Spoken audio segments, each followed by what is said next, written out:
Welcome to episode 10. Let's see what damage we can do. Our interest today lies once more over there.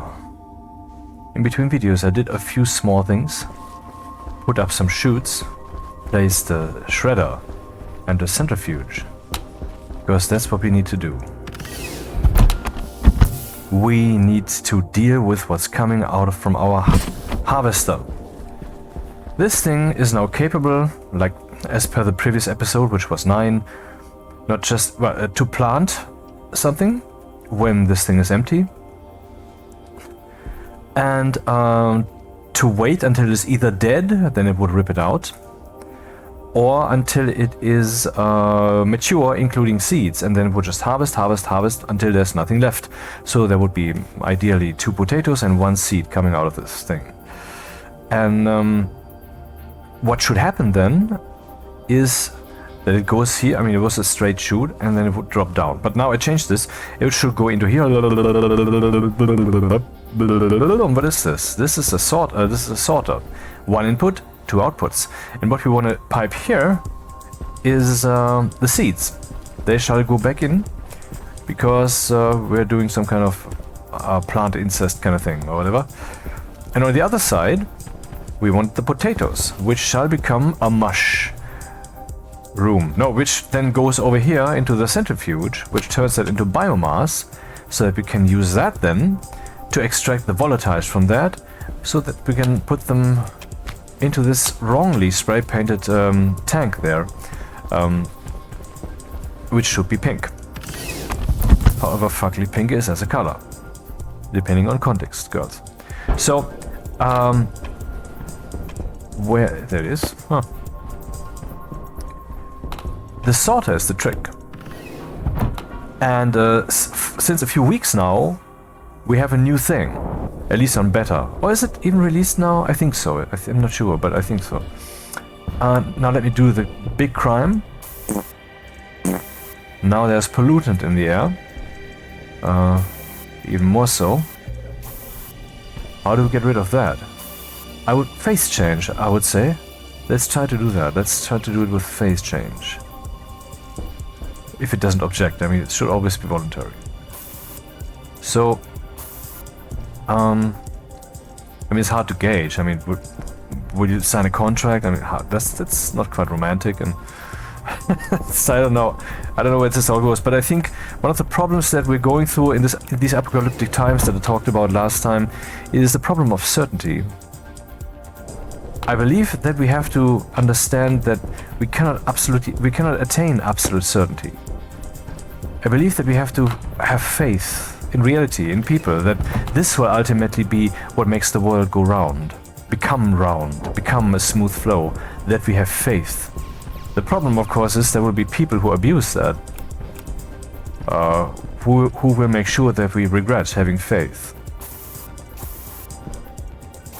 But currently there's this phase where, wait, that's the mix result. That was actually not correct. That would have been the red stuff. We have some red spray paint. That we're going through a phase where we're trying to attain absolute certainty. And that's interesting because that's something that happened to me also. So I wonder, was it just early? Or is it even connected? I have no clue. Anyway, when I was trying to find out, when I found then with absolute certainty that I was not certain. I mean, that's kind of the experience I believe I had. And I believe that's what mankind is also going through. I mean, look at this thing, the idea of kind of signing something when you're about to fuck someone. That's completely bonkers. I mean, I understand the concept, of course. But that's the thing, you can reason yourself into anything. And this can then seem meaningful and correct, but I mean, if you think about it, how can we arrive in an age when 2 people have to do some lawyerish work before they get busy? That is just insane. That is a sign of the times where somehow we want to be absolutely certain to the degree as deeply as we can be, until we can be no more certain, and then we have done our part. That's kind of what it is, maybe. That we have to experience that we have really gone through to the limits, and once we have reached those limits, then we are now permitted to relax. This is kind of how it went down in my head 22 years ago, and it seems like mankind is going through the same thing, which I find interesting, but let's not go into that. It's not yet the time.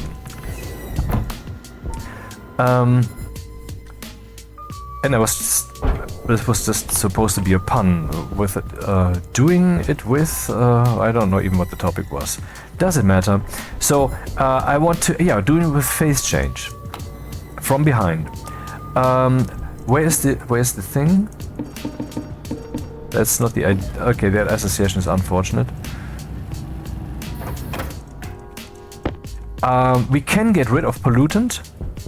I think I have some active vents over there, pipes also, I think. Then we need a passive drain. Passive liquid drain,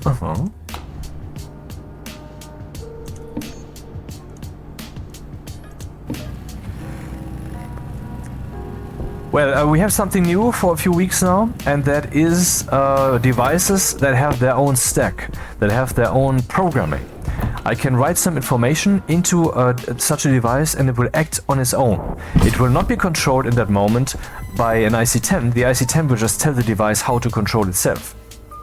And one of these devices is the sorter, or rather a new variant of it, the logic sorter. Let's look at the logic sorter. Blah blah blah, sorter blah blah, you know how it works. One input, two outputs. Kind of like humans. Anyway, so we have the import slot, and we have the export slot, and the export to slot, and the disk, which is basically not useless. I mean, the disk, when we stick it into, oh my god, the active vent, for example, nothing happens, she said, and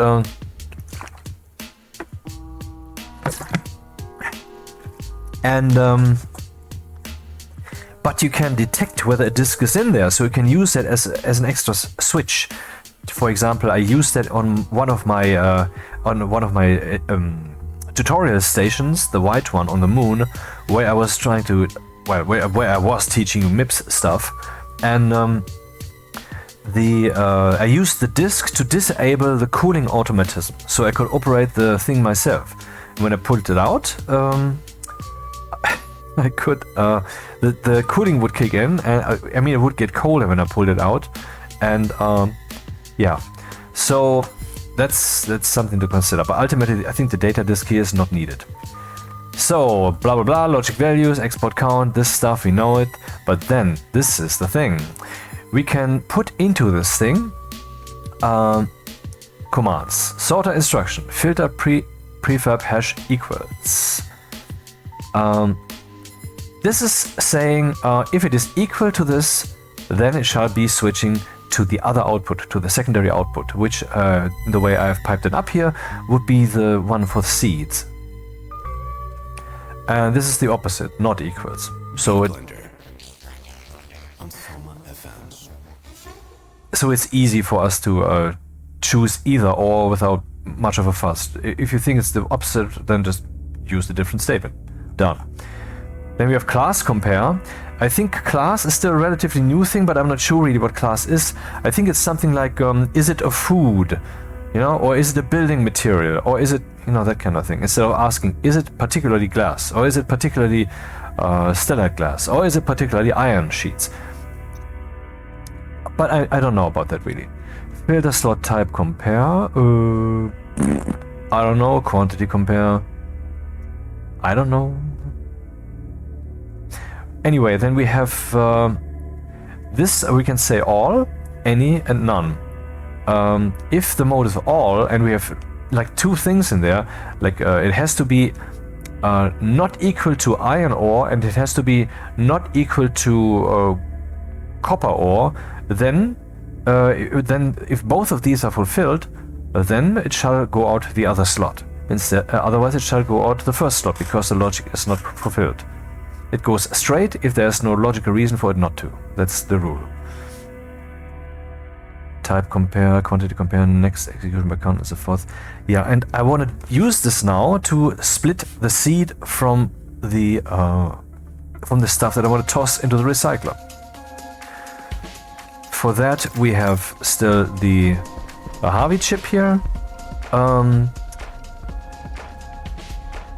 And if I turn this on, this light will turn on. Because the Harvie thinks, dude, I want to do something, but I don't have anything to do it with. And that's, you know, man. And so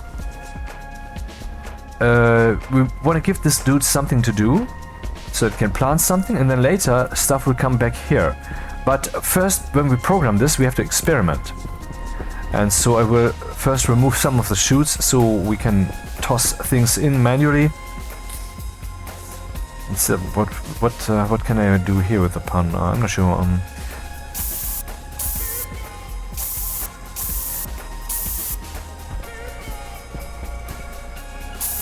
Brown, garbage, pink, volatiles, red, fuel.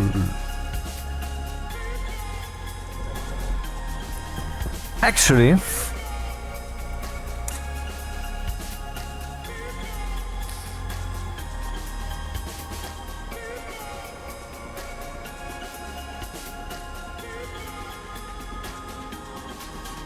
aha. I wish there was a hotkey for this, but I think the hotkey is overpressurizing your oxygen canister. Airtime critical.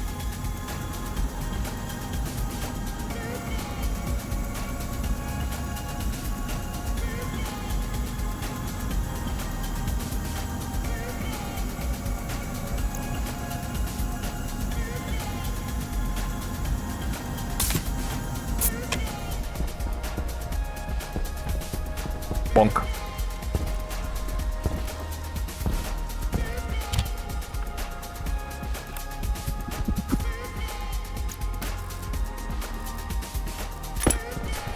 This is getting a bit samey, isn't it, huh?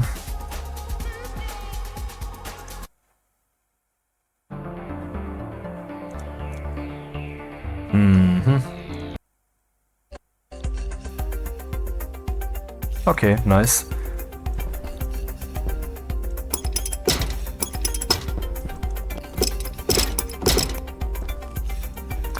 Yeah, we want to see what the sorter can do if we tell it to do stuff. Here I will make a junction chute.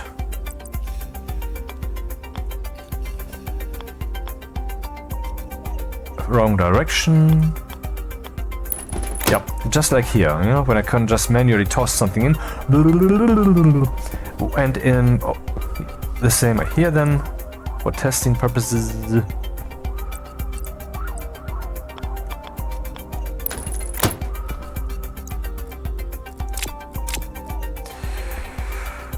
Well, how do we do this then? We need to address this guy. Ah yes, let's turn it on remotely to find out if that has worked. Sort seeds. Let's just call it that. Is it the structure logic sorter by chance? It is.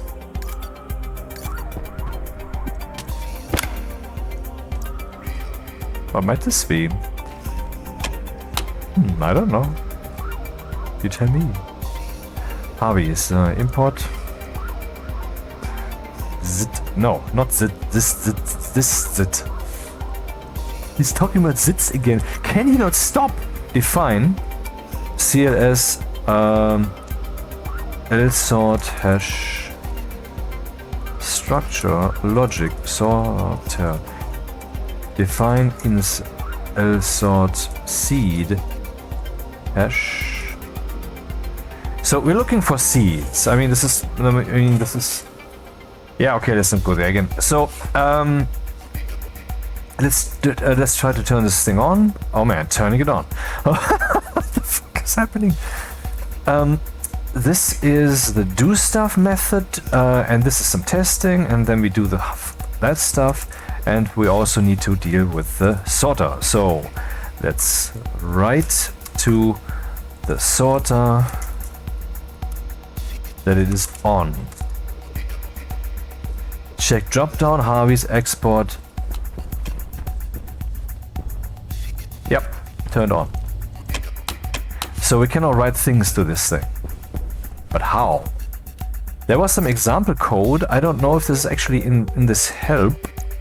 Probably not, because that's not the way this works here.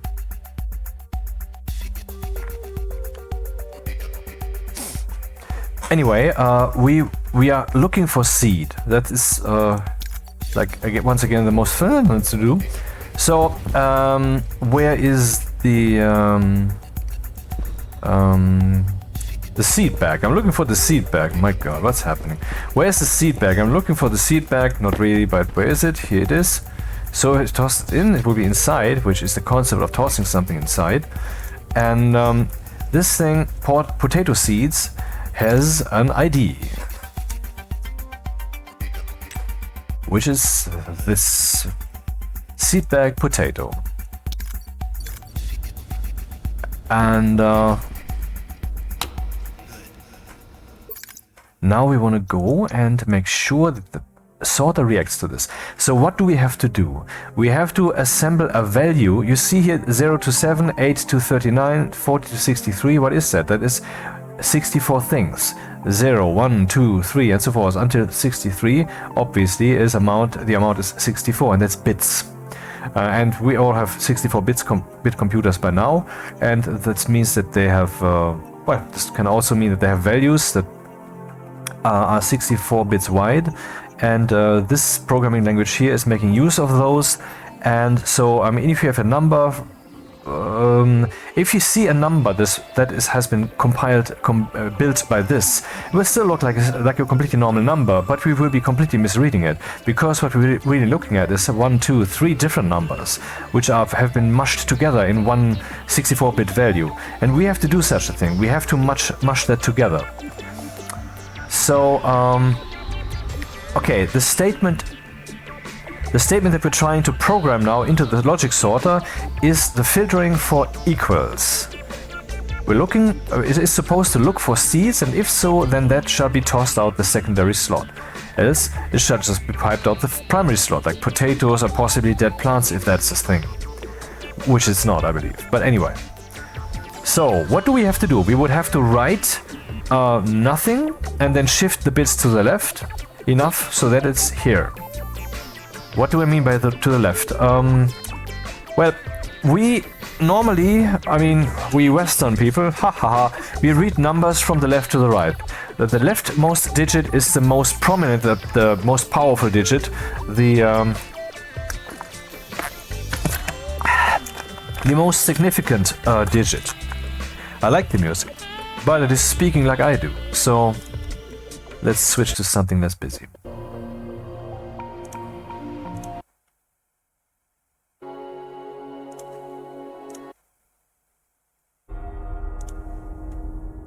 Doesn't have to be doom gloom.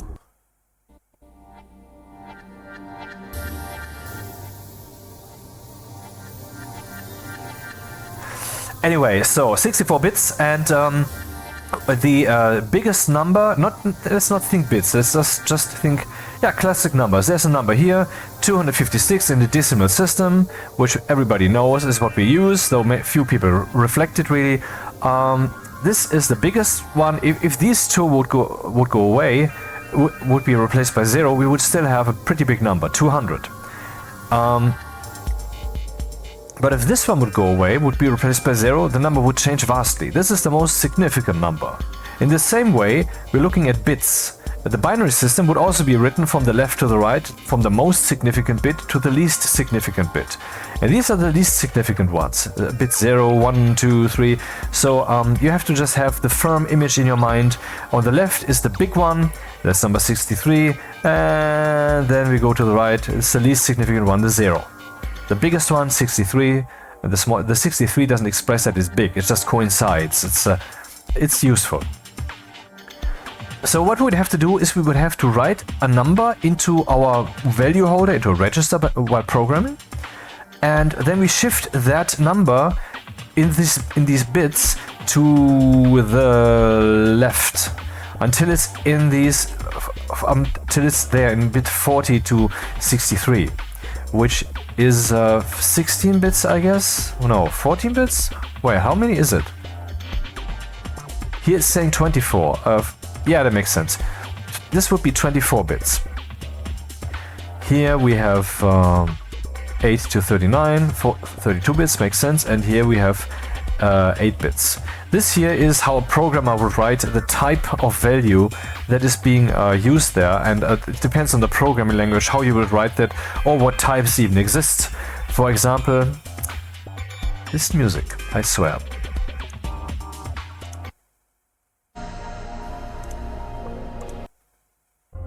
Yeah, let's keep it simple.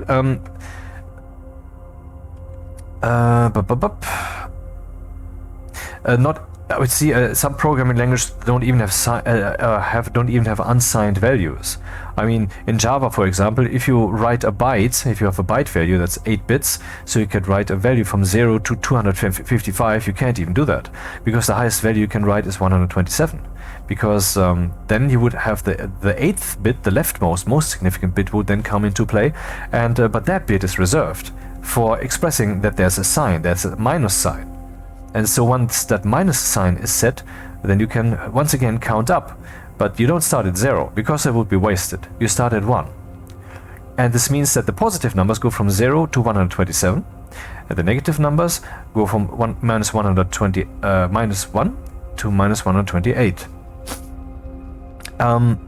Okay, but this is irrelevant here now.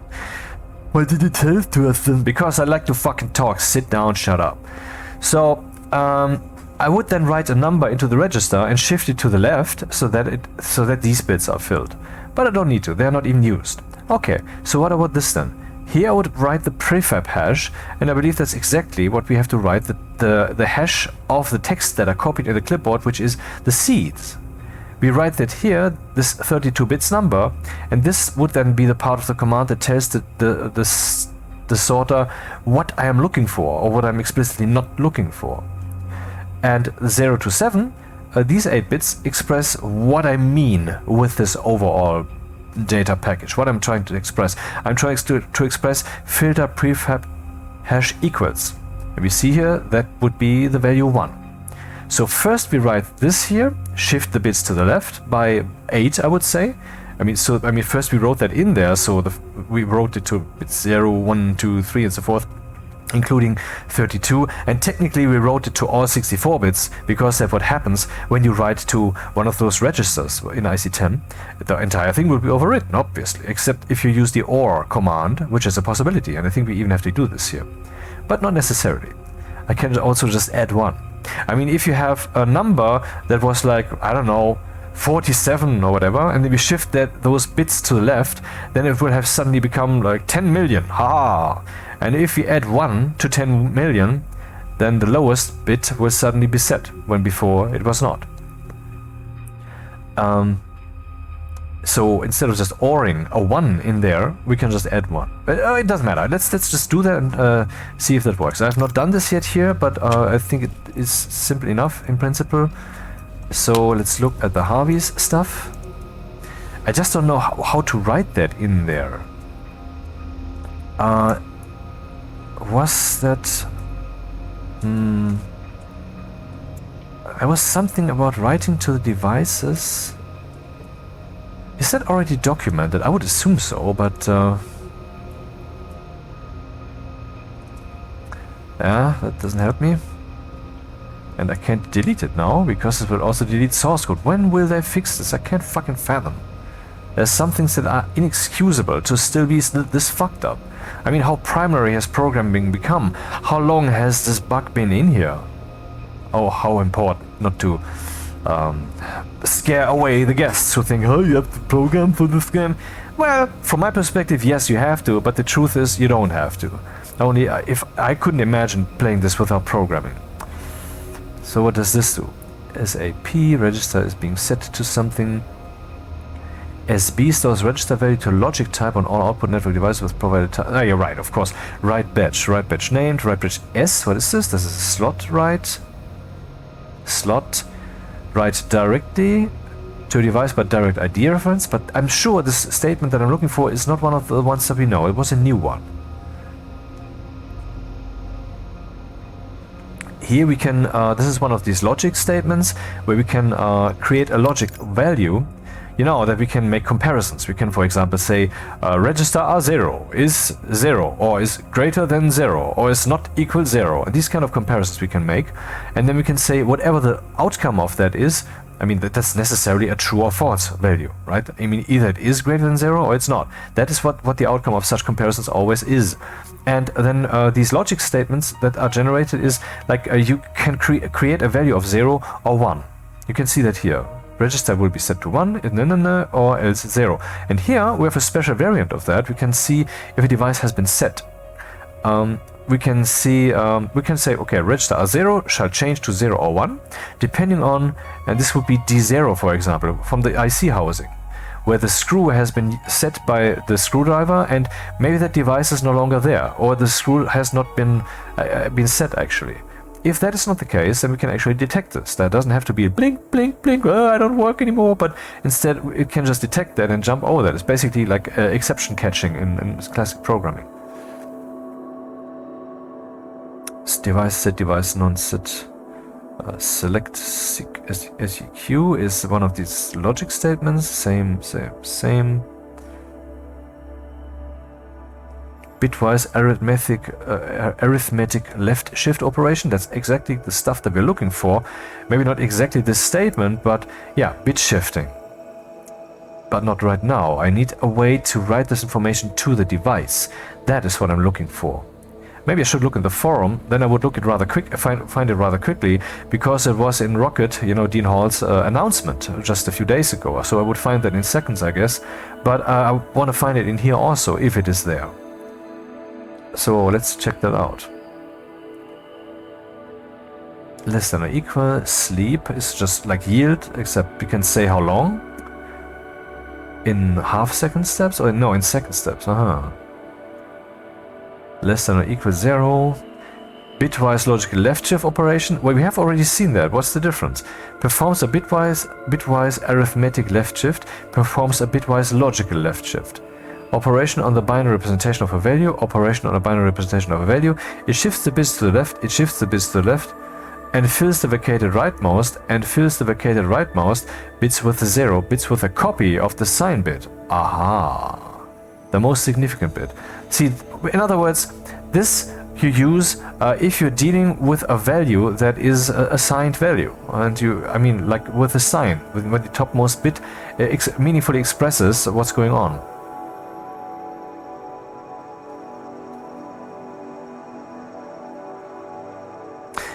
This description here is leaving out the information whether the most significant bit, the one on the left, 63, would be shifted away by this operation.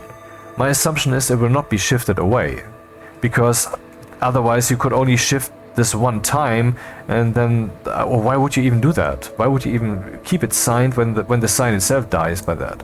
I will have taken a screenshot. I will ask that. And this one just shifts the bits to the left period. Just push to the left, and the rest will be filled with zeros. That is what we want. We just want to transport like on a conveyor belt. Less than 0, NA. What is this?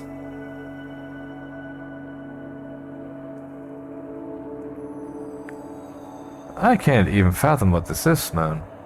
Register is set to 1 if abs A minus B is greater the maximum of C times maximum AB.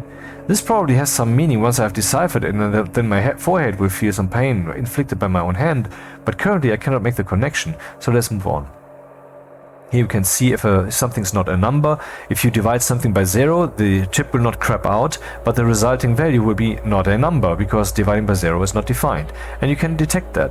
And I think I have experienced that some devices, when you pull a number from them and they're not turned on, you will not get a 0, you will get not a number.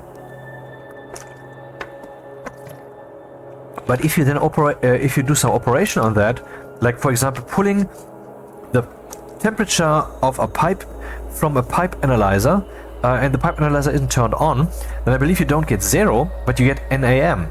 NaN. And classically, many of us subtract 273.15 from that to get from Kelvin to Celsius, and then we would get, well, we would get 0 Kelvin. Because this operation will then just imagine that NaN actually meant 0, and then the outcome will be minus 200 and so forth. I think that's what happens. Register equals 0 if not a number. Float, greater float epsilon. Yeah, this is probably something that people would know if they know their math, which I don't. Square root of A.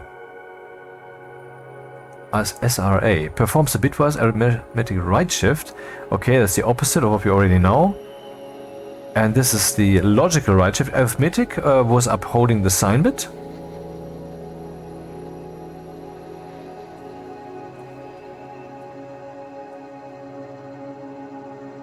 Oh, here we can kind of see the answer to the question that I would be asking about the other thing.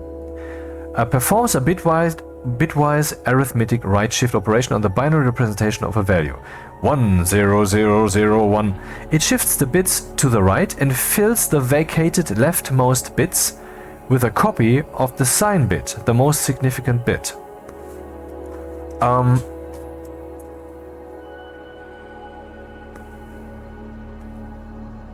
No, actually that's not what's happening. Okay, I was mistaken. I'm sorry. If the topmost bit is set and it shifts to the right, then the bits that come in from the left will just be also set. Yeah. So I don't know what the answer would be. And this is the logical thing. SS. This might be stores register value to device stored in a... No, that's a slot storing. Stores register value to device stored in a slot. Logic slot type on device. What are you even saying? I know some of these words. Slot index, and then, for example, occupied or something. How can I store that? And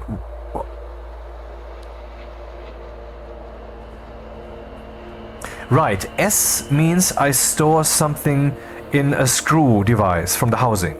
And SS means I deal with a slot of one of the screw devices. Ah, interesting. Subtraction, tangents, truncate. Aha, that's not rounding, it will just cut off. So if you have 0.9 and we round, that will result in 1. Well, if you have 0.9 and use trunc, it will become 0. And I have not found what I was looking for. So let's check on Discord, announcements. Okay, that would have been the beta announcements then. And there we go. The statement is put. No wonder I didn't find it. When I was looking for S. These are alphabetically sorted, so let's go to element OP. Peek, poke, pop, push.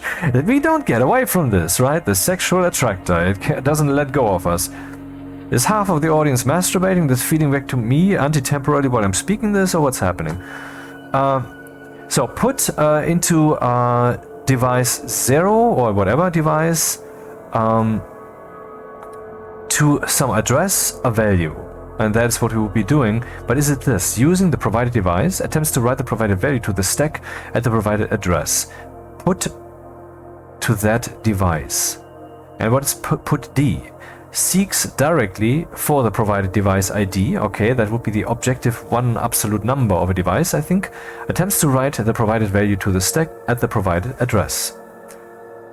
Let's look back at the example that you can't see because I'm not recording my screen or recording the game. Haha, I'm paranoid like this? That's not paranoia, you shouldn't see that stuff. Do you have porn in the desktop? I don't know what I have on my desktop, not porn. My desktop background is actually black. But the amount of icons on my desktop is, let's see, 1, 2, 3, 4, should be about 500. And that's the part that's visible. So there's probably more information that I can possibly traverse in 2 hours when the entire internet will already have found, oh, hey, look at what he said, what he has there, and then make up their own story, or maybe even the truth, who knows.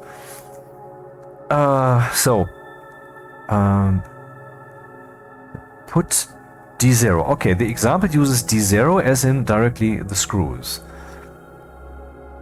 Which is a bit cheap because that's not what I want to do. So is there a different way? Well, one thing I can do is I can address, obviously, the logic sorter. I mean, we just turned it on. And I can just read from that device its absolute number. This then I can use for this. I read the absolute number and afterwards I use the put D command. That is something I would like to try. First though, I would try to find out the number and write it to the housing to see if that is a thing. And then I check that with the configuration cartridge, which I have somewhere here. So seeks directly for the provided device ID, attempts to write the provided value to the stack at the provided address. Okay. That's this then. We have put and put D. And that's what we have to do. Oh, I see. We can actually use the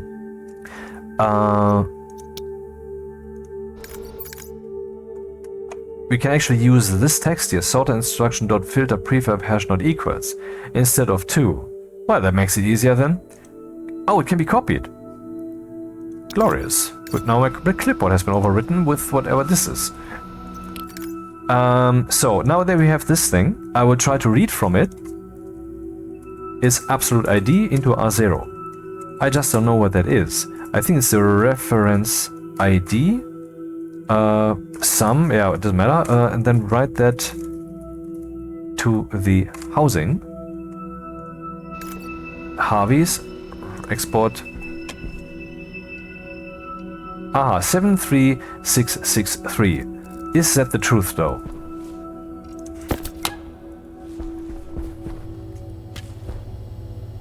Seven, 3, 6, 6, 3. See, here we have the name hash that refers to the name I've given to the device. If I would rename this now, this would change in some form. Then we have the absolute identity, which will be useful for the put D command. And then we have the prefab hash, which is the type 8734. 8734. So that's the type of the thing. So we have it hypothetically under control. So let's do something with that control.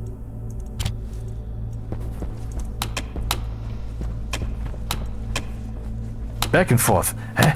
So, edit. Pause. What do we want? Yes, I had the seat back kind of thing. And potato seeds. Yeah, that's a bug here still. If I press here and screenshot that, they have heard that a dozen times, maybe, but I don't remember saying so. Seed bag potato. So now we know which reference ID we want to write to, but we don't know yet which value. So let's move to register R1, the hash of this, and then shift that arithmetically, no, not arithmetically, just shift it to the left. How many times? I believe it was, I don't remember how much it was. 8? Yes, the lowest one. Wait, I want to put, right, this is the target register, which will be completely overwritten by what I'm about to do. And the value that I want to take this from is R1, coincidentally, haha, and I want to shift that by 8.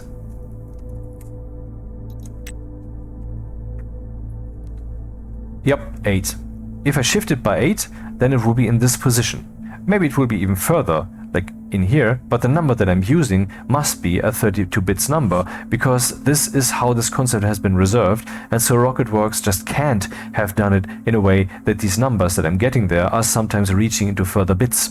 So the numbers that I'm getting there when I'm using the hash function on a device type and such can only be numbers which use 32 bits at the most. Alternatively, what we could of course do is we could use the logical filter command. I don't know if the programming language actually has that. It should, because otherwise the bit operations are kind of moot point, M-O-O-T, MOOT. Do we have the AND statement? Here we go. Performs a bitwise logical AND operation on the binary, blah, blah, blah. So this means if I have a register and some bits in it are set, and I want to clear some of those bits, and some others I don't, then I will AND that register with another value, and those bits which are set in that other value will be allowed to persist in the first value. The others will be set to 0. And the result will be written wherever I want it, of course. So in this way we could cut something off. Not that it would be useful, because then we would be falsifying this value and it would no longer work. So no, this can only be 32 bits. Now we have shifted it to the left. What we have to do now, we have to add bits into this thing. This is the target. The source shall also be this.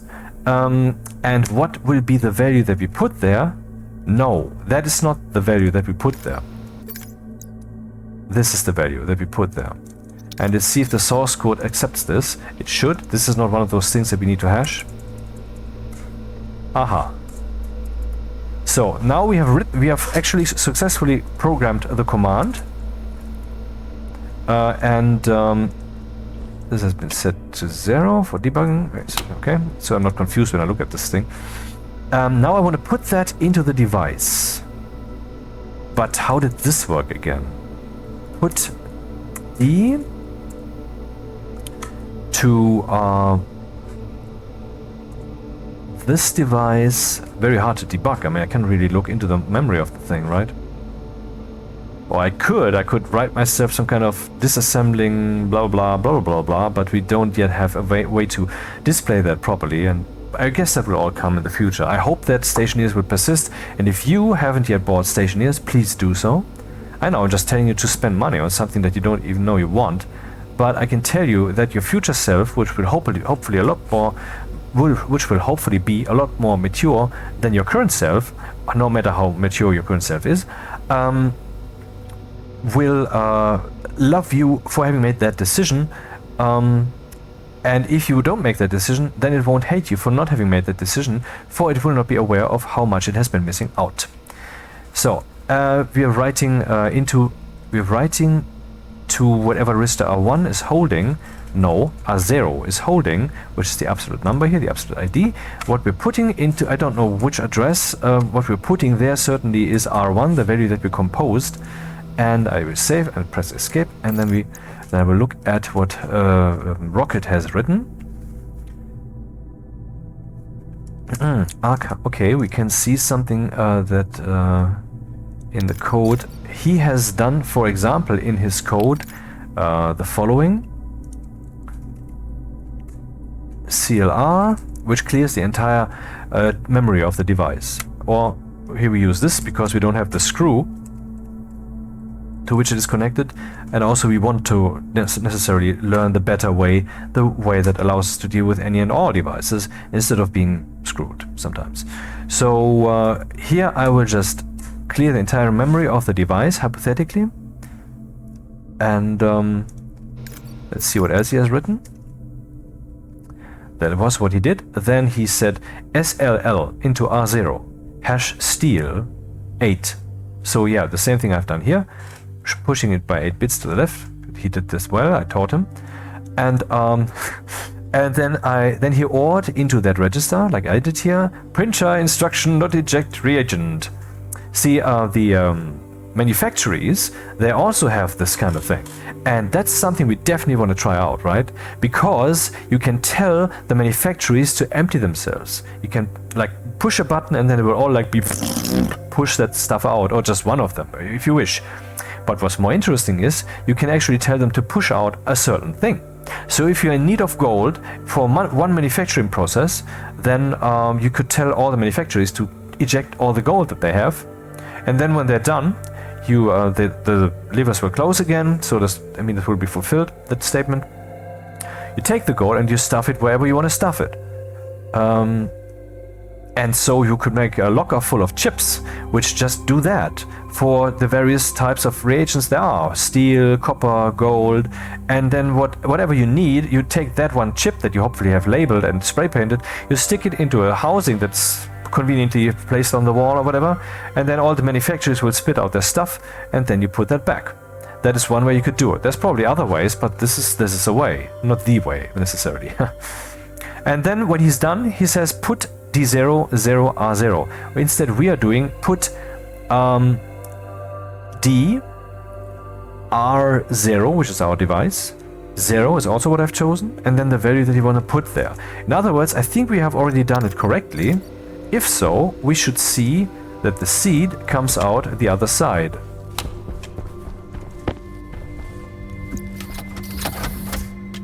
It came out here. That is the so-called other side. Let's see what happens if we toss in some potatoes, which are, as you will probably agree, not seeds. My god, it worked right away. This is the first time that I'm doing this. Haha, success. This is cool. So we are already this far.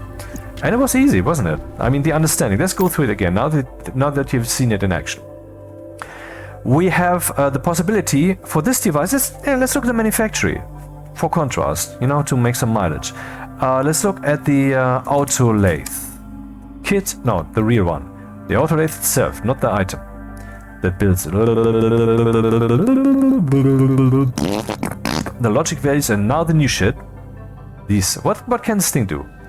Well, it has a stack pointer, which I have not seen in the sorter. Well, that's because what we can put here in the manufactory is a program, which will then be run one by one. But what we're putting in the sorter is a filter. We're telling it this is the condition, and by mode we can define this one condition needs to be fulfilled, or the other. We don't care which one, or we tell it all of them have to be fulfilled. I think there's also a none mode, which basically inverts that whole thing, but I'm not sure, doesn't matter. Anyway, that's a filter, so that doesn't have a stack pointer, it doesn't run through that, it's just looking at the entire thing at once, so to speak. Obviously, the implementation in reality works like this. There's some kind of program which will look at that memory, run through an entire memory, and decipher what it means, and then will draw its conclusions. But the stack here, this doesn't warrant a stack pointer for us here in the game. But with the manufacturer, that's different, because the manufacturer will do first the first thing that's in its memory, and when it's done that, it does the next thing, and then the next thing, and so forth. Conveniently, I think we are not confronted here with the problem of that we usually have when we're dealing with computers. 64 bits, that's 4 times 8. No, that's 8 times 8, so that's 8 bytes. So if I want to write a 64-bit value into a memory of a computer, and I say 0, which is probably not good, but then it will not write over value 0, but it will write over value 0, 1, 2, 3, 4, 5, 6, and 7. So then we have to keep in mind the next value that we want to write, a 64-bit wide value, will have to go to value 8. But I think that here it is implemented in the way that just every memory address is by default a 64-bit thing. And so, I mean, we can test this. I can just, well, let's just test that right away. First, let me remove both these statements, the one that clears the memory and the one that puts into the memory, and export again to the Harvies, and test again. This comes out to the left, and this comes out to the right. But now let's take in once again. Let's add the CLRD command so that we can verify that it works.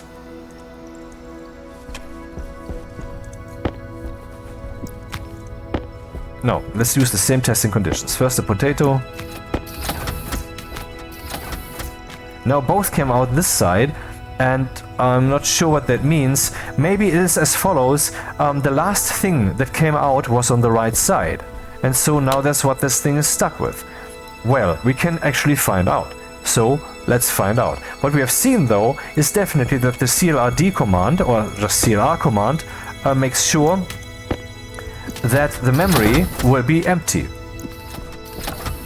Since that is so, let's use that once more.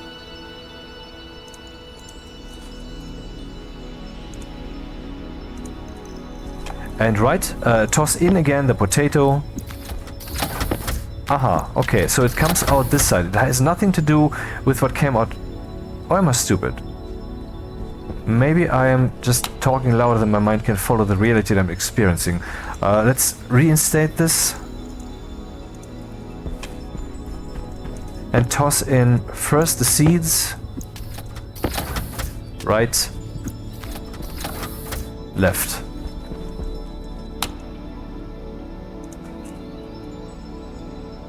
Export. So what will happen now? Aha, so it is not the thing that was last left with, but it will just, I don't know, for whatever reason, sort that out to the right. I have no clue why that's happening. Anyway, we have now seen that the CLR command works. Now let's take one level in our heads away from the stack that was building by the activities we're doing here. And what was below the current layer, where I was just experimenting with that. I think it was here hidden in this help. Kind of lost track, man. Auto lathe. So what we can do with the auto lathe is we can make a statement, do this first, do that first. Oh damn, I can't find it. Annoying. I would like to rewind the video now and listen to it and then continue, but I can't, because I would have to stop the recording of this one. I mean, you can pause, but I have to stop it actually, otherwise I cannot watch it.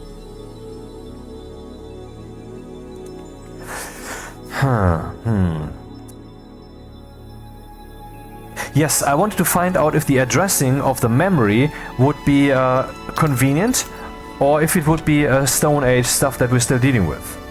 To find out, I will first put this in again, and then I will put in explicitly 0, which should be the same as CLRD, because that is basically the clearing of the memory. First I clear the memory, then I write something in the first memory spot, then I write something in the first memory spot again, and what I'm writing there is 0. So this doesn't work because the memory is effectively cleared. So what happens now if I do this not at position 0, but at position 1?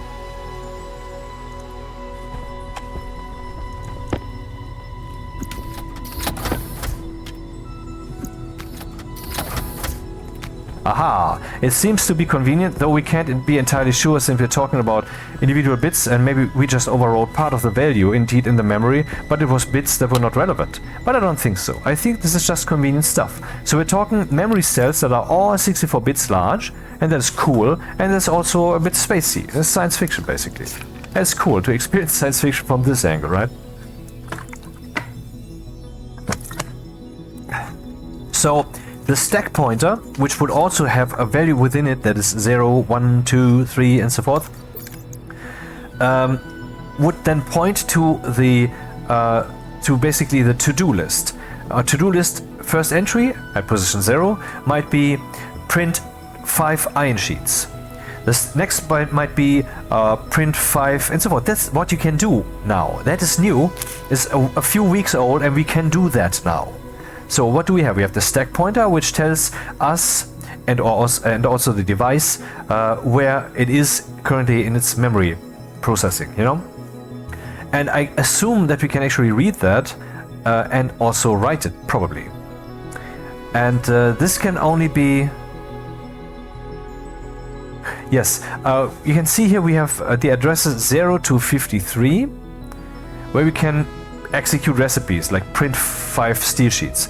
Here, prefab hash, that would be the steel sheet, quantity, how many we want, and the maximum, I believe, since it's 8 bits here, it would be 256. We could print wait. Can we print 256 or 255? I mean, why would you ever tell the device to print 0? Did they use that intelligently so that 0 doesn't make sense and would be 1 instead, and 255 would be 256 instead? Or, and that's what I assume, did they do it conveniently where you write 10 and that means 10? And then of course the opcode, which is this command. Execute recipe, so we can write this to the memory addresses 0 to 53. What about 54, 55, 56 and so forth up to 63? After 63, I don't know. Maybe we can find out here. Let's look at this only. Aha, here we have something jump to address. Okay, we can tell the thing to jump to an address, which probably means to write a value to the stack pointer. I mean, that would be the same thing, right? The stack pointer is Why is it even called stack? It's a memory pointer. I think that's what it is. The jump to address should be overwriting the value of the stack pointer with the value that we're saying. Yeah, stack address. Yeah, it says that here. Okay, so we could say once the thing has run through its entire laundry list, we can say jump back to some location. And that can only be placed in 54 to 62. 63 not. That seems to be... Okay, what do we have here? Device set lock. Valid only at access 63. So we can lock the device, so I can no longer use it. But, excuse me, what about the stack pointer that will be overwritten by that act? How does that make sense? I mean, you would not lock the device if you were not wanting to do something with it with program code. But can you do something with program code with it when the most important thing, which is the current program execution pointer, has been overwritten with some arbitrary value here? I don't get it. Eject reagent, eject all reagents, missing recipe reagent.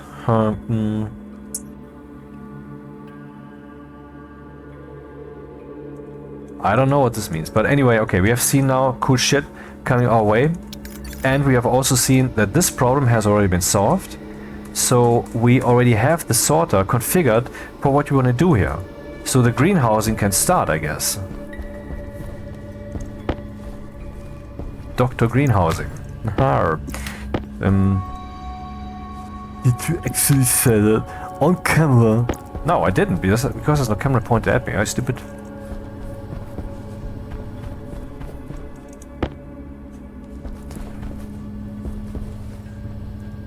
Straight. Yes, okay, DJ, I will change the channel.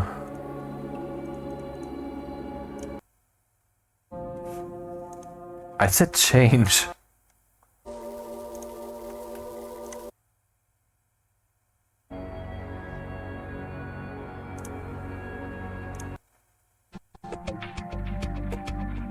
Yeah, that's nice. Did you just assume my taste of music? I will even assume your gender. You're male. Because that's yeah, because that's what from all the statistics I've seen is at least 99% of the Stationeers players, which is sad. But maybe it doesn't mean much. Maybe it is. I don't know what to tie it to. What the origin of that might be. I mean, there's this supposed wage gap between males and females. And I say supposed because from what I've seen it's not even real. Because I'm not saying it is not real. I'm saying my perception led me to the following belief. The truth might be different. My belief that emerged from the things that I've seen is that the wage gap is one that results from the choices made by the individuals. Like, what job do you take? How much time do you spend on the job versus how much time do you spend at home? And this kind of thing. There's actually no wage gap, or if one, then maybe even the opposite direction. But okay, who knows? Maybe that also depends on job. But I talked about, for example, killer games, you know, brutal fucking games where you're being trained to shoot up schools and then you return to school and wonder, what will I do with my day? Oh, I brought a gun. These people condemn those games, and because there are supposedly studies that show that they're dangerous, that they inflict some kind of blah, and that's true. At least some studies found that, yes.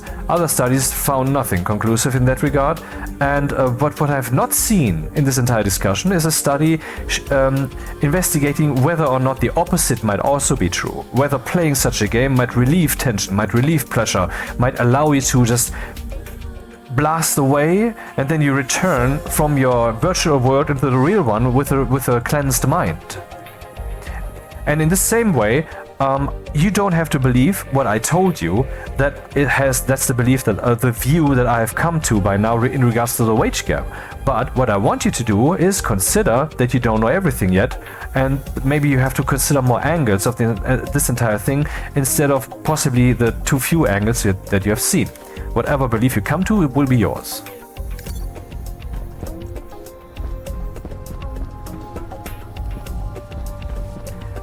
Well, let's plant something then.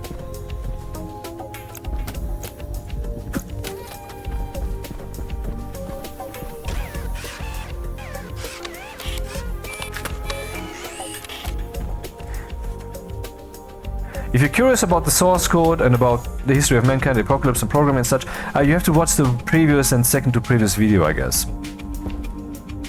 I mean, if someone would ask in the comments, "Hey dude, what about the source code?" then I would just, in exactly that voice, it's important, try to get that voice right. Then I would upload that source code, of course, to some place of my or your or someone else's choosing. We would vote on that. And so this is now thriving towards fruiting. Are the conditions really fine, or is this just the initial state of, well, I don't know yet how bad the world will be to me, so I'm still optimistic, but soon it will wither and die. We have enough CO2 here, a little bit more would be nice. And we have enough CO2 here, a little bit more. 22 degrees even, has been cooled down by now. Cool, I mean, literally. Can I unleash some of this into the world? Let's just add a pipe cowl and a valve. I just want to have the possibility. And what about the water? Is there water in there? 25 liters. Temperature is fine. Oh, there's pollutant in there. Right, of course there's pollutant in there. But is the pollutant significant? No. This tooltip would actually tell me that. But let's also look at it with the plant analyzer cartridge. Oh, that's not the plant analyzer. Shut up. So this thing sadly doesn't yet have a hotkey to toggle the cartridges. But we can use the mouse. Volatiles, pollutant. The limit would be 1.07 kilopascals, and we currently have 0.739 kilopascals. Now it's pascals. So we're not even closely below the threshold, or half down or something, but it's below 1,000 of that.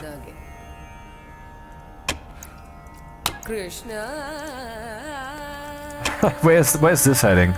Let's see where this is heading.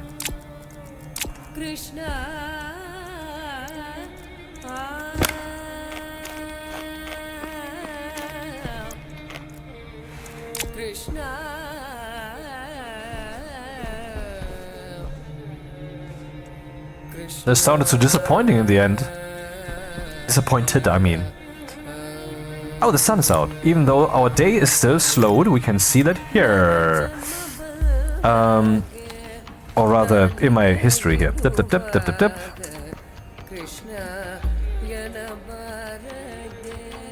The world time scale is 0.06, even though the default for this world is 0.3. Which you can see here, world, I think. No, orbit then? Yeah, these are the values. And it is saying the time scale is... This is shit, man. Not stuff I want to listen to now, so let's switch to something entirely else. That's not English, it is now.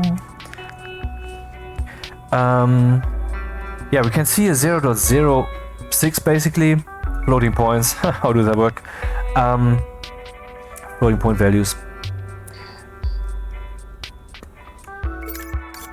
Yep.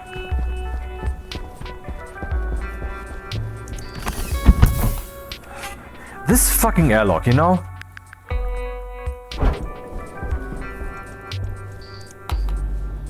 How can you even toggle an airlock? I mean, it's okay, let me just... I will just interrupt this bluntly. Go to the help section of the Discord and ask, is there a way to toggle a console airlock with IC10? Question mark. Thank you and good night. Because that's what I want to know.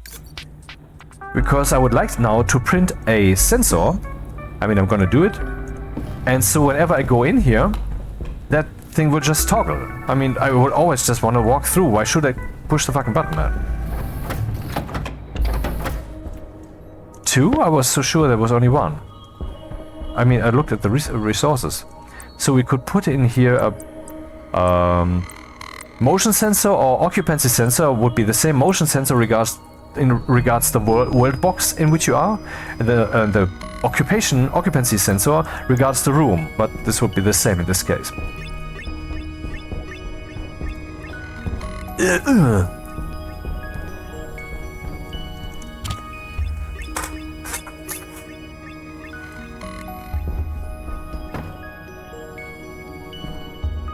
Power is not too high when we were kind of still doing okay. I would have to put up more wind turbines, but I don't wanna. One of the things I want to do is I want to go solar. I want to stop spamming wind turbines. I mean, look at this. That's a lot of wind turbines. And on my on one of my Vulcan playthroughs, which I have not recorded, only as part of one trailer somewhere or so, I don't know. I have spammed so many of these. And that's just dirty. That's not engineering. That's like, instead of replacing the pipe, you're just wrapping more and more duct tape around it. Metaphor, metaphor, metaphor, man.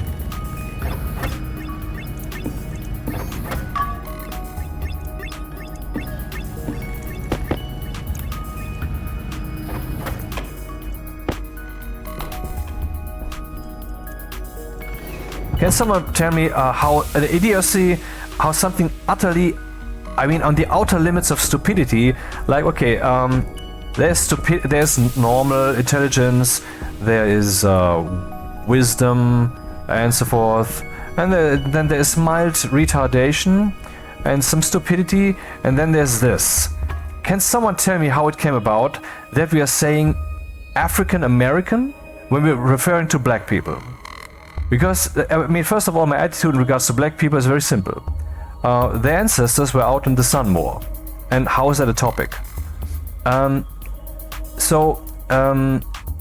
why African American? Do you know that they're from Africa? I mean, is it a typical United States thing? Which, I mean, this may be a cliche that the United States people don't know the rest of the world so well. Maybe that's probabilistically even slightly, because they have so much country to choose from. It's all the same country.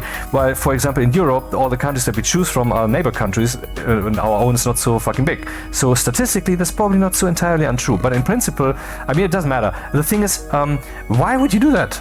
I mean, there's for example, Aborigines in Australia. They are black, and they're South Americans. They are black.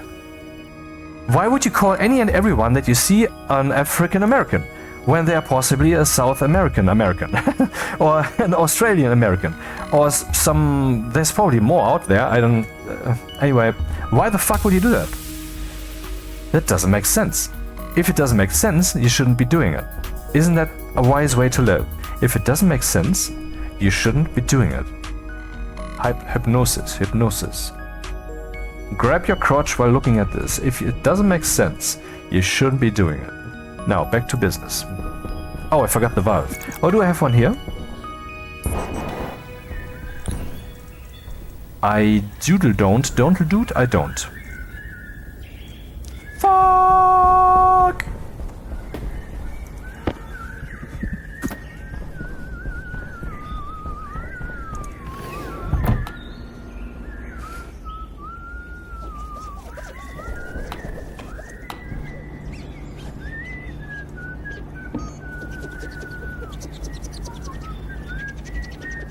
No, not a digital valve.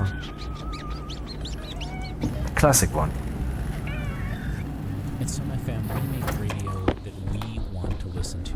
Well, that's just now? You want to listen to? Because we don't want to hear 3 minutes of annoying commercials every hour. But that means we have to rely on your support to keep us on the air. So go to sumfm.com/support and find out how you can keep Some FM on the air and commercial free. Thanks.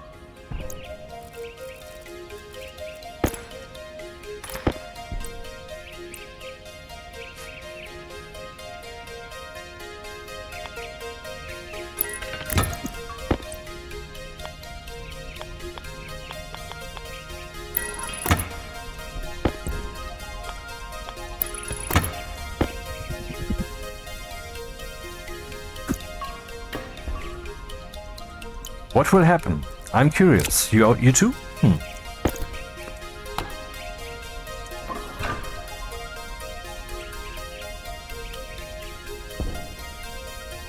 CO2 ratio increasing. Pressure also. which is slightly concerning. I don't want the pressure to be too high. And the pressure is already high. And for that, I kind of built a solution, though this solution is obviously insufficient. This thing, with which I sometimes get something to breathe. Like so. Anti-critical.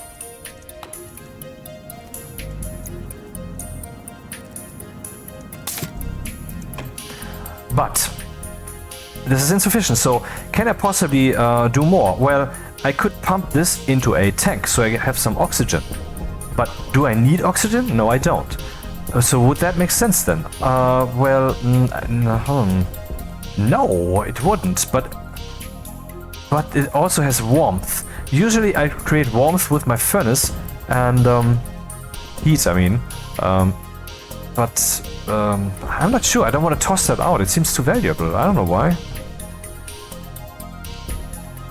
So I want a tank there. Let's make a tank. And another valve. New another valve. So, tank. Zank? No, that was the German spelling of yank, I guess. No, that's the English spelling. Forget it. Tank.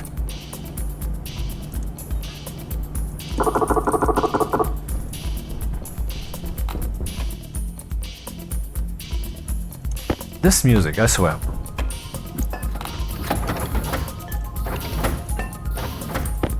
Bit more than I wanted, but then again, 20 for these purposes is not too much. Come on. Music change incoming.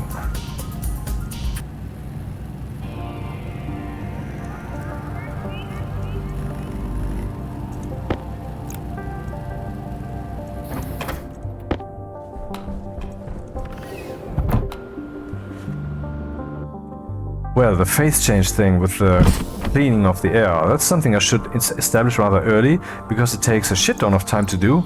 I mean, not to do, but to clean the air. That is exactly the right way.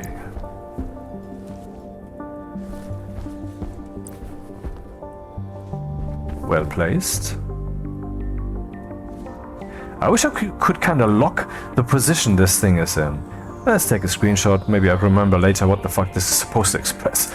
It would be nice if I could just say, okay, this axis I'm fine with. Now let's move around, lock down the other axis, and then build the thing. That would be so helpful. Waste tank caution.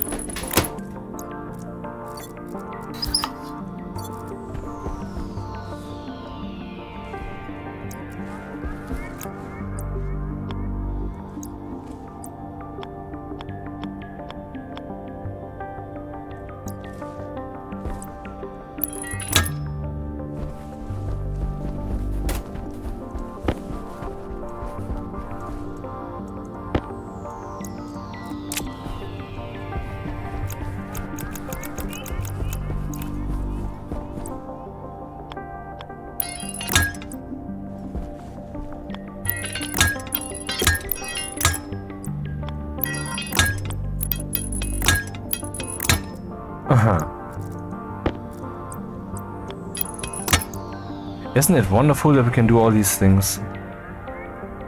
Hey, wait, if I do it like this, then ultimately the pressure that I can maximally achieve in here will be 10 megapascals, because then I can no longer put in my bottles.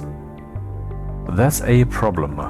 The solution, of course, is to replace this valve with a volume pump, which will also help maximize the throughput of the filtration unit, or it will then target a vacuum, and so it will not meet much resistance.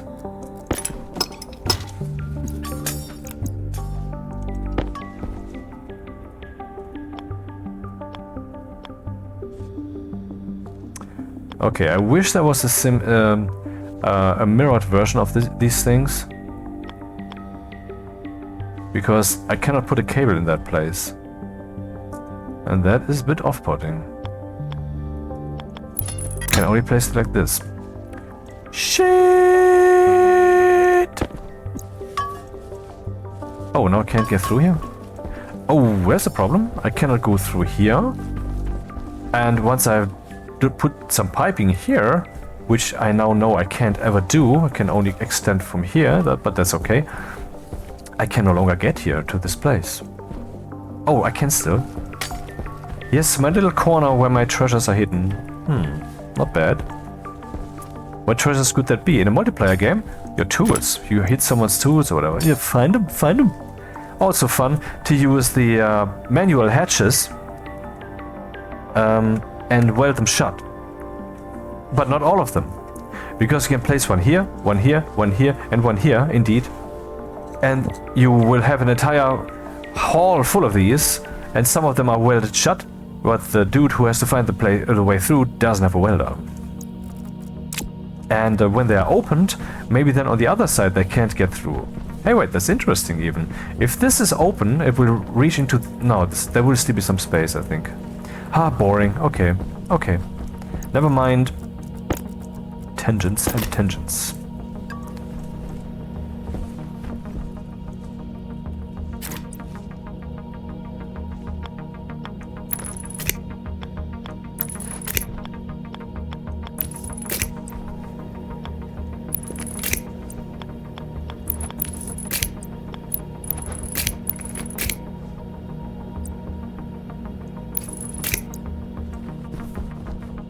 So, Mr. Deucer, pump.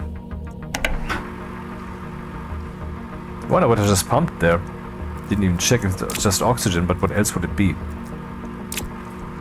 I could even open this now and then we would pump in the ice cold oxygen from the outside, thereby rendering this entire thing moot. Or... I could cool down the entire room by just filling this with O2 from the outside. Not that I need to right now, the room's cool enough, but anyway.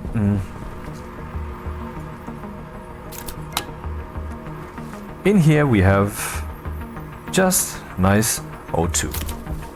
More. This will take a while, until the pipes burst. And then what? Will I have a relief? No, there's no way for me to solve this other than to possibly add another pipe here with a valve that I could open. I still have a valve, I don't have a pipe cowl, so good thing I'm not too far away from this stupid airlock.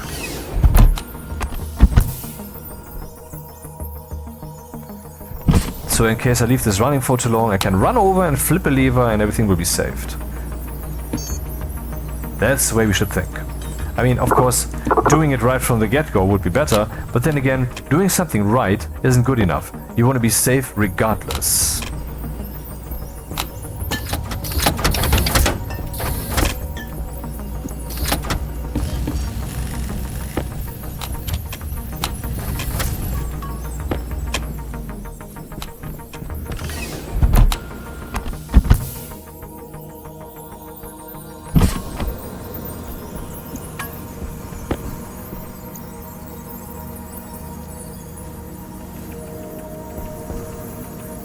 Oh, there it is.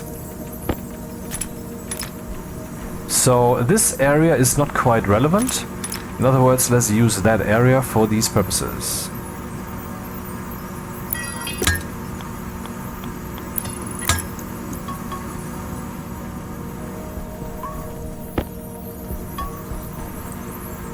The emergency relief valve.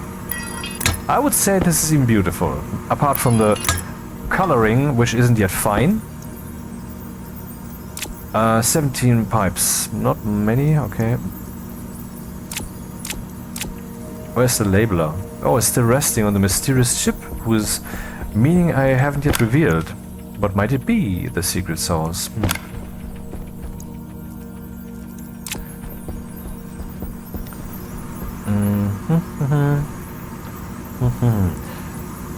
Of course the pressure there is low. What the pressure here?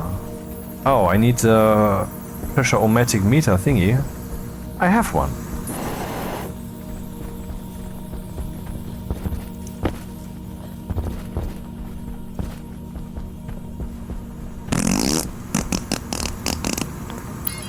Yeah, that seems right. Can we get through here? We can. It's a bit cramped, but it works. So, we have very low pressure, not even 1 megapascal. Everything's fine. Until we hear the pipes moan, because it's not the tank that will explode, it's the pipes that will burst. The tanks have infinite pressure limit, I believe, but that's, I mean, virtually. Of course, in practice, the program will at some point say, dude, I'm not built for this, and I will now hereby crap out, and you will moan in the forums about that. Boo-hoo. Should we do the simple, what's its name? Pollutant cleaning solution now? This power, what is it?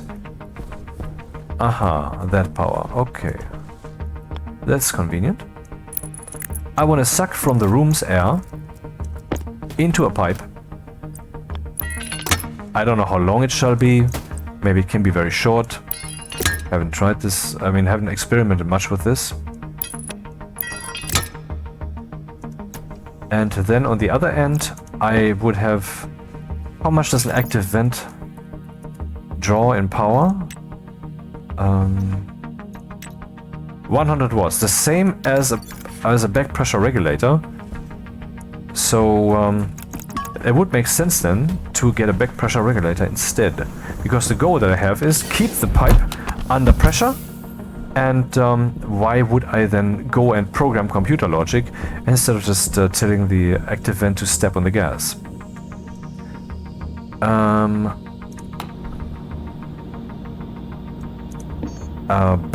Pressure regulator.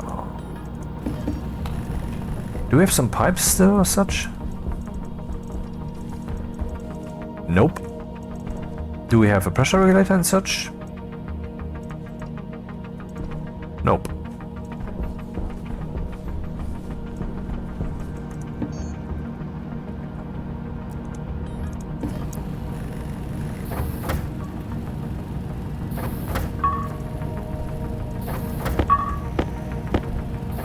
Excuse me for a short break.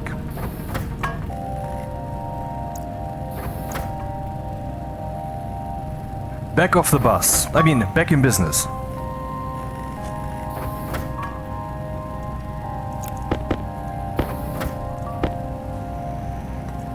And for the record, yes, there is racism against all people. It's not like, it cannot be against white people because of this. Is complete bullshit, okay? I mean, the most racist thing you can ever possibly say is that there cannot be racism against a certain race. That's the most racist thing you can possibly say. Period. You're taking away the entire protection based upon race. And what the fuck is that? Are you saying that race is supreme? What the fuck are you saying, man? This is completely bonkers. But the systemic... Dude, I understand the arguments. I just deem them bullshit. Hey, do I have my pressure thingy? Didn't I want a back pressure regulator? I made one. It must be on the ground here somewhere.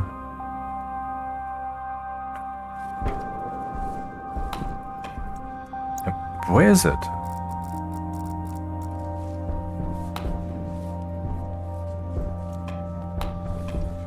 It's impossible. I made... that's the first thing I did. Ah.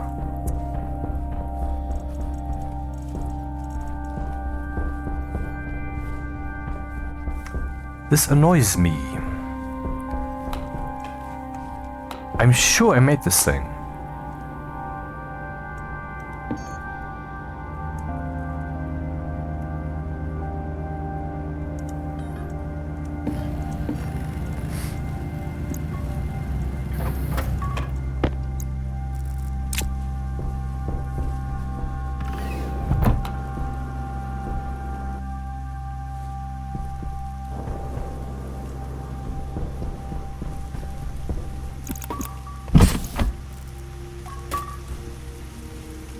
Oh, guess what? We need a pipe cowl.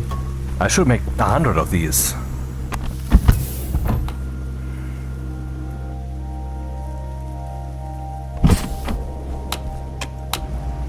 Man, not having a cowl is evil. It's not his name. Are you assuming his gender? You did too, that's why I'm making this sound, God damn it.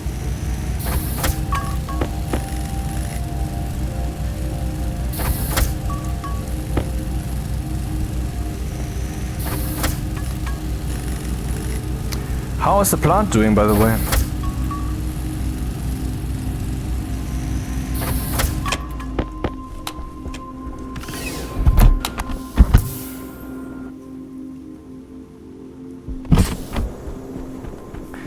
Growth efficiency, 35%?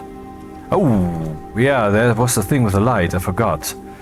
Huh, not good. Actually, I need grow lights across the entire greenhouse. That's not cheap, and I think they shouldn't be up here, they need to be down here. I could have separator walls like this, of course, but this would make the greenhouse a lot smaller than it could have been. I didn't even think of this, shit. Damn. Crap. Fuck, and other expletives. You know them, just think them now. So, here we have the growth state, which is not yet mature, as opposed to the words I'm speaking. Mature language. Well, I'm such an adult. My language is so mature, fuck. Are you actually mature, fuck? Yes, I'm mature, fuck. For the words I speak are mature language. And this is the health, and this is...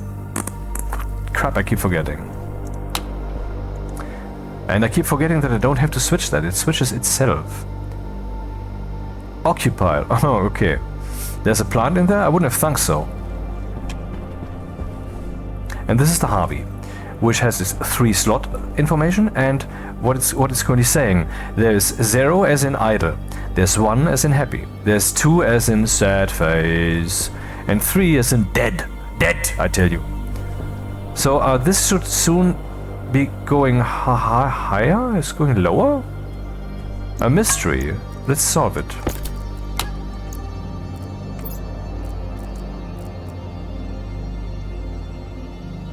Oh, it's telling me it contains the cartridge configuration.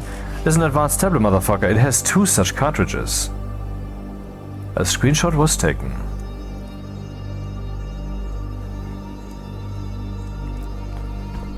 Dark deficient, light both? What? How can it be both? How can it be light deficient and dark deficient? At the same time? Doesn't make sense. It either has too much light or too little, but it can't be both. I mean, this is a temporary value. If it is currently dark deficient, then what is happening here, man? Anyway. Turn this on again, because out of spite. And continue with the thing. Pressure regulator. But I want a back pressure regulator. The pressure regulator's purpose is to make sure that a certain value, a certain pressure is achieved on the output side. If the pressure on the output side is already higher, the pressure regulator will do nothing. If the pressure is lower, the pressure regulator will let through some stuff, but never more than is required to fill to the set value. Of course, there could be other sources of growth of the pressure in the target vessel, for example, temperature or the temperature increasing. Now, there's the back pressure regulator, which kind of does the opposite. It makes sure that the pressure here will not exceed a certain value. If it does, it will let something out, and that's the goal that we have here. Then we also have the pressurant valve, whose goal, whose purpose, as you can see here, Hydration critical. is to pump gas into a liquid line, so we can get some gas in there, which is a good thing sometimes, because the liquid pipes, they can carry water and liquid equally. They don't care. Up to 6 megapascals only though, and that's not much. And then we have the purge valve, which has the opposite purpose. It pumps out gases from the liquid line, and ultimately our gases will be gone. But if there's liquid in there, then this liquid will then evaporate, even if the temperature doesn't actually usually allow it to gas off, because there always needs to be some gas in there, because else the concept of pressure doesn't exist, but there is always pressure.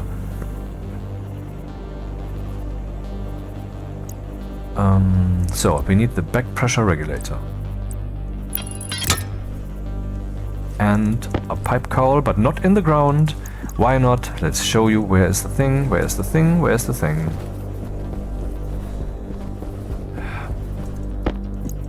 Where did I toss the pipe cowls? I am impossible. Oh, there.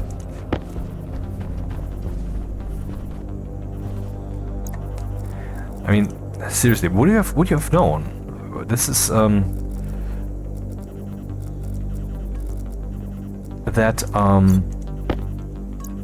the coin was under this one.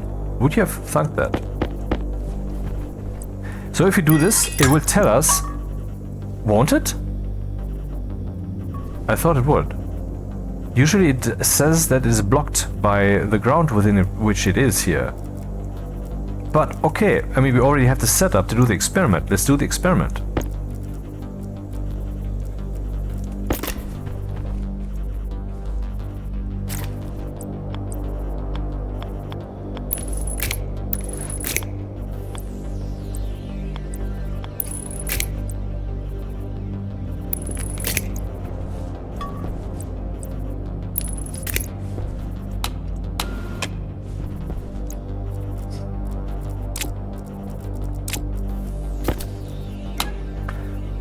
This short click, which was, I think, 1/3 of a second maybe, already gave us 2.6 megapascals in there. Not enough to liquefy the pollutant, but now we're there, and so the pipe has a little bit of stress. Not much, a little bit. There's almost no pollutant in there, but we have pollutant in the air. I want to get rid of that. So we can just suck in the air of the room here, and maybe it's not the brightest idea to let it out here right again, because then it will be part of this local turbulence, so the furthest reaches of the room will actually not so much be reached, but the occasional smelting that we do will certainly turn on the mixer here, you know. Anyway, it's a long-term running thing, and I just won't care. It will just evaporate that, will just evacuate that stuff. So the question is, does this dude work? I want to achieve a pressure in this pipe of 50 kilopascals. The pressure is decreasing. Has decreased significantly. So this is actually working. I didn't expect that. I wonder though, will it be pumping out at normal capacity? Hey, wasn't it at 50 already? Did I confuse the units? Maybe.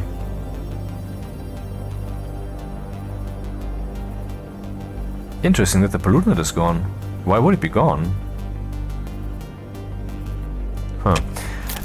But I don't trust this, because I mean there's some information that is not given to us. So let's just be safe and do this. And then set it to a nice pressure value of 45 megapascals.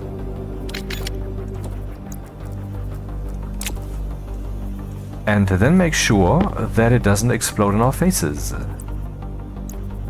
by means of liquid. Basically, we don't want the pipe to be liquidated.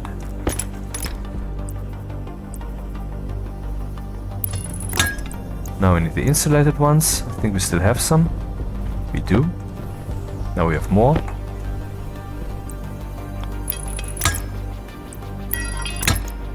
And there I will just slap the... where is it? And I think it's rather important where this thing points. I've heard that. I haven't verified this myself.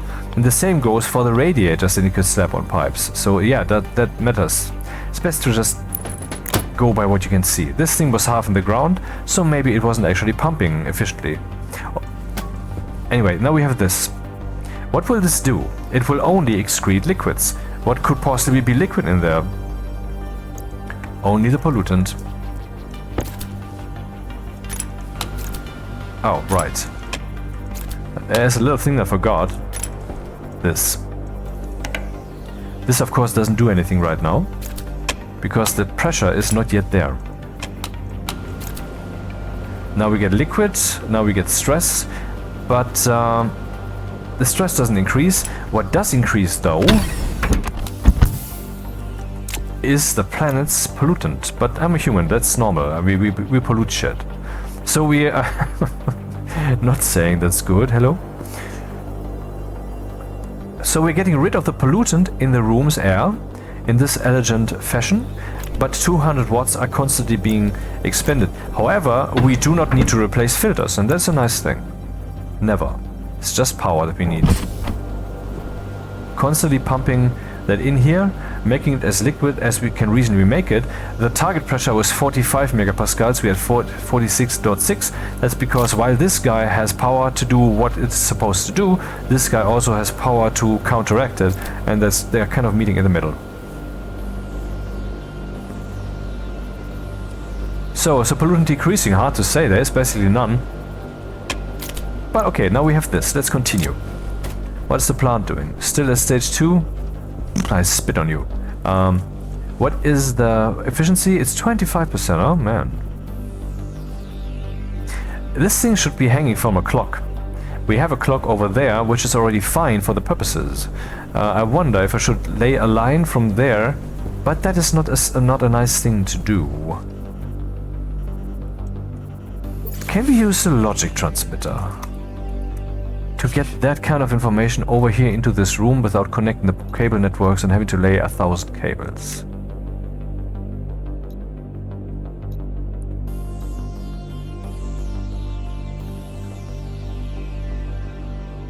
It doesn't say what devices you can assign. Damn. But wait, what you can assign probably is a logic transmitter. So I make 2 logic transmitters and let them talk to each other.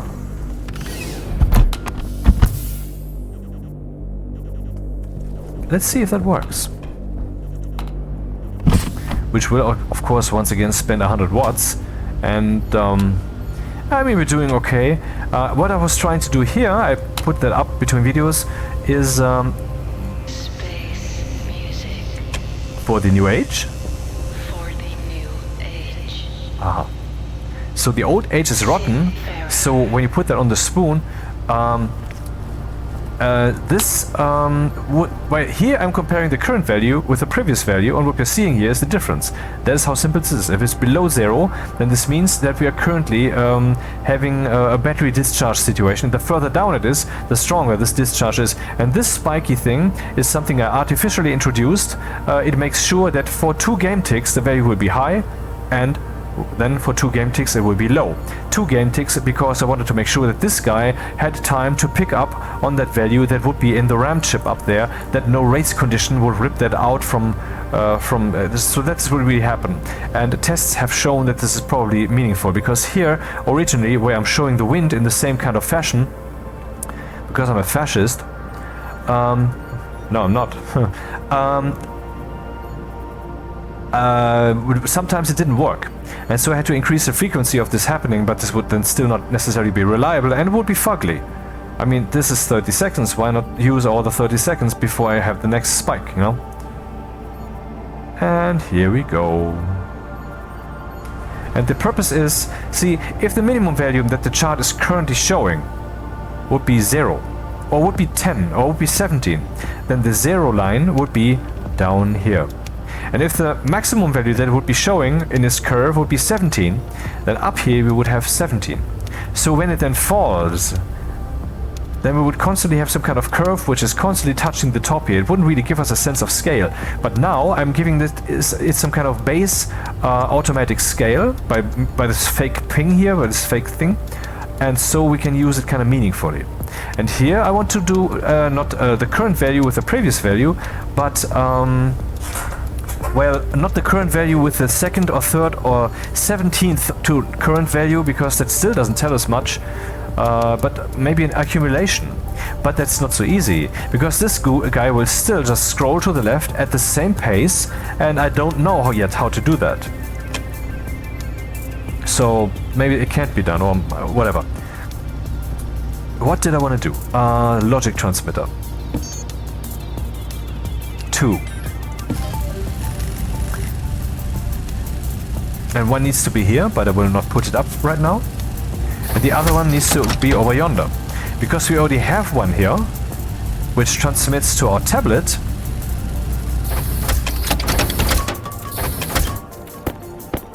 What just happened?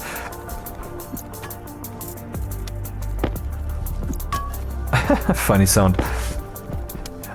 Transmits to our tablet. You can see here the mining tablet was chosen, which is just our nice thingy tablet, which then when I'm out there, I'm switching to this mode, tracker, so that I can find back to my station. Because when I'm outside and the light is off, the beacon is... what the fuck? Wow. There was overpressure in here. I choose to increase the maximum pressure to 100. In the wrong source code. Behold. No. Dude! Atmospherics. Import.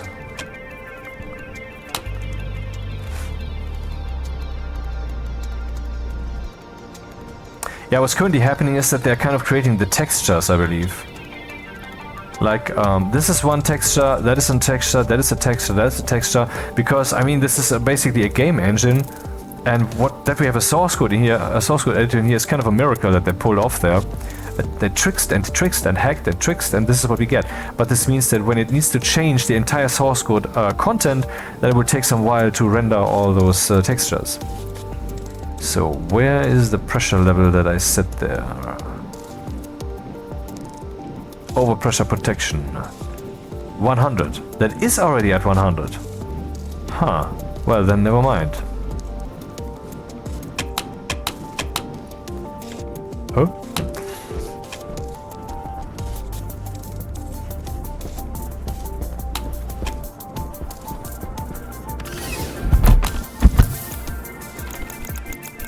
Yes, and if I switch that to this mode, this thing doesn't even have to be on. I can detect that with the logic, with the logic transmitter, and then I can transmit to this tablet that it shall speak storm incoming. And even for that, the tablet doesn't have to be on, so that's very cool. 21, man, we're not looking good here. Why is this thing so bad? Now it's dark deficient. At least it has made a fucking decision. That's an upside. Logic transmitter. Let's set one up. Where though? Not right in the way, I'd say. Or...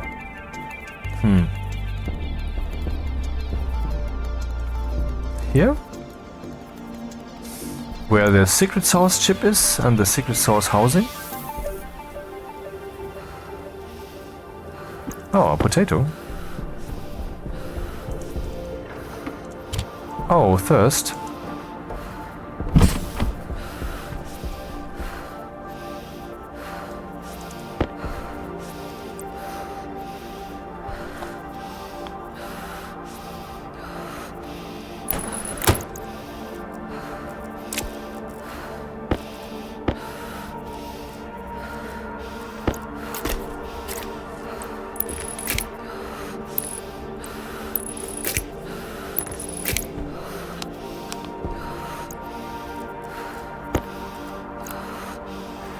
Cycle to advanced tablet. Cycle to advanced tablet, for I now have 2 of these. Cycle to laptop. Oh, you can remote control the laptop? What values does the laptop have? Power on position. You can find out where it is. But since it's a portable device, that might be important to you. You might sometimes wonder where it is. Not too bad. And you can find out the pressure. Interesting. A portable gas sensor, at least when it comes to temperature and pressure. Where could that come in handy? Well, as long as I don't have my... Dude, I don't need the hard suit. Yes, I do. I need the hard suit to automatically close and open the helmet because I need a chip slot in here to control the helmet. But I could maybe use just me carrying around the laptop to find out what my current surrounding pressure is. I don't know if that would work, if it's in the backpack, you know. Anyway, and then we have the advanced tablet and the laptop. And, oh, that's all. You cannot select the logic transmitter. That's disappointing, man. I wonder if that would have made sense. I will bring it up.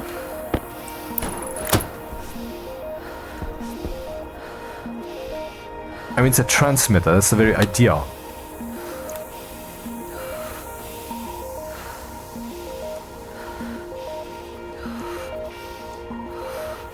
Screenshot taken.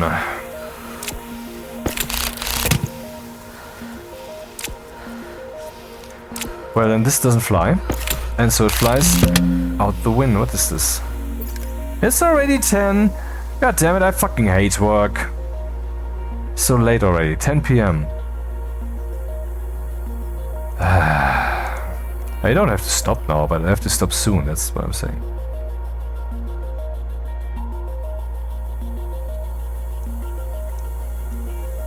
Reality is always chasing me with the things that I have to do. You might say, well, you're playing all the time, what do you expect? You have to also do other things. Yeah, the point is, I understand that, I'm not stupid. The point is, I don't wanna.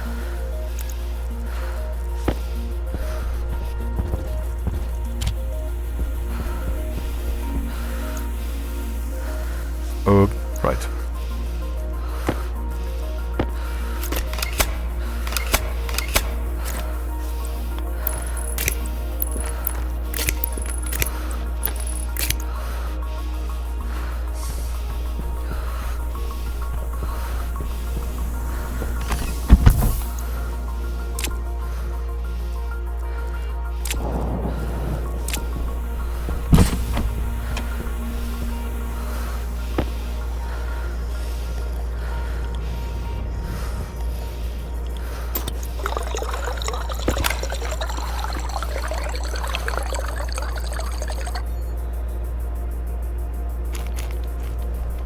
I'm sure that I've observed, and today again, that sometimes when I drag something from one slot to the other, then it will be there, but after a few seconds it will suddenly fall to the ground.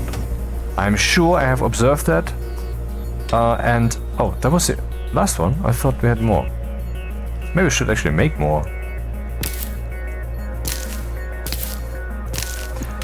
I have observed that also a while ago when I was mining and there was some gold that I had in my mining belt, and then I dragged that into my jetpack. Then it looked a bit funny in the video. I mean, I have the video, I can look that up.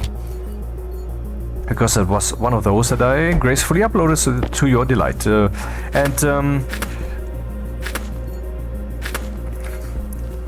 And then it stayed there, and then suddenly it fell out of out of that slot while I was mining, while I was doing something else, completely unrelated. That's a thing that's happening, and I object. Basically, this whole thing is about objectification. Right. Now I have drunkenly drinked and eaten also.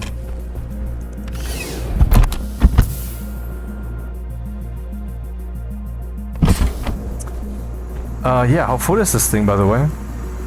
3 megapascals. Okay. What's the pressure in here? 66 kilopascals. Okay, thank you. Thank you, and thanks a lot. This is alright. Now it's sucking that dry up until there's nothing left. There's nothing left. Turn it off. So we've reduced the pressure in here, which was rather high, to only 67 kilopascals. That's fine, I think. So one of the reasons I did that was because the ratio carbon dioxide was a bit low. Now it's of course logically higher than before, but I also wanted to do this, which will increase the pressure once more.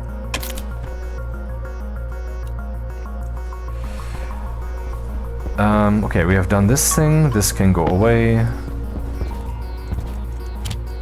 Is everything here set up to work correctly? This dude isn't yet on. Maybe I can program it to do it the same thing that I did before. This recycler here. Okay, let's just do that. Harvies, import, edit.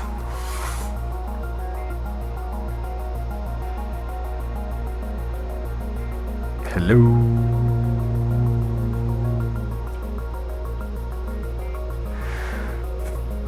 LBNSR0 hash structure recycler, and this will lead to redundancies, so I will not do this.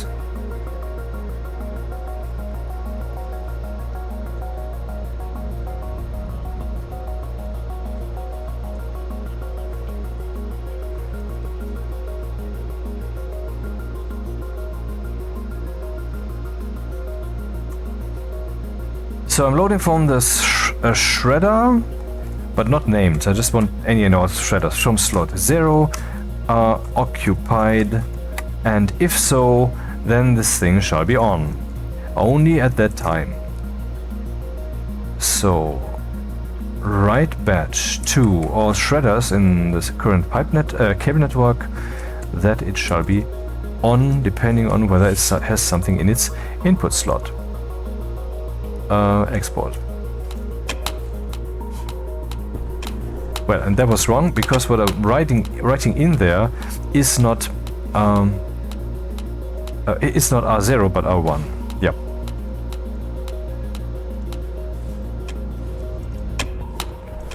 So does this work then? We have a potato. Let's try that then.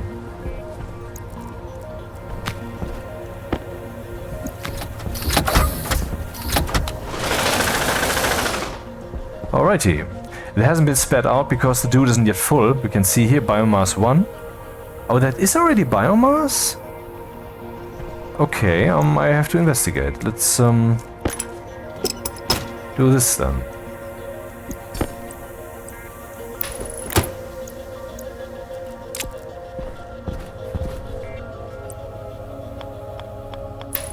I thought you had to send that through the recycler first.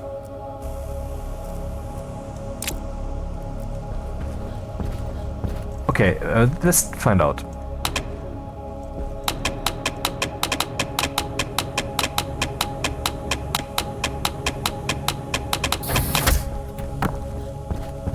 Aha, so I was lied to. Only the seeds go back here. The rest goes here. And it still has one biomass. Interesting. I thought it would like destroy that or something because it was already recycled. Maybe they changed the recycler so that it doesn't do such things. When it is already some ball of dirt kind of thing, it will just take that in. I don't know. I hope so, because that would feel better to me. Therefore, I will take a screenshot to ask a question. Oh, I asked the question earlier already. Was there possibly an answer? There was no answer. I bemoan this circumstance.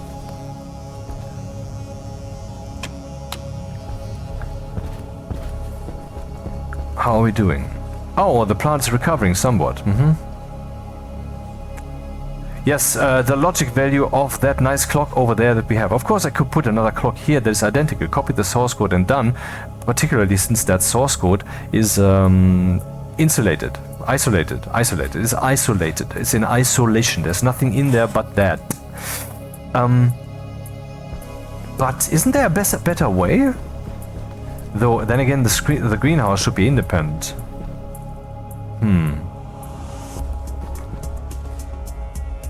Yeah, but I can't use this one because of the secret source. Well, I guess then I have to put up another one.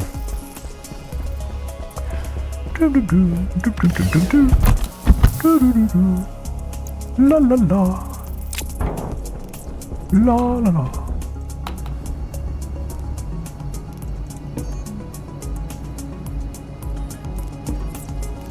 No. First I click on production, then I click on the other recipe. That is how this works.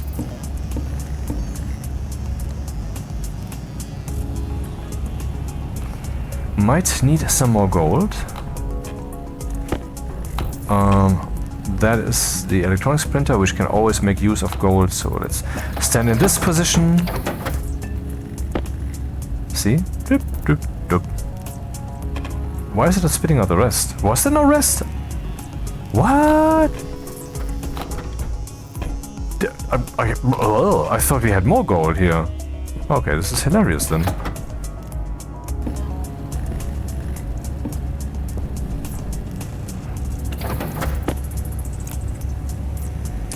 And the source code needs to be copied from this dude.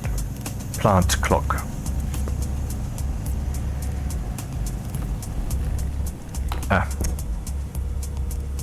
Plant clock import.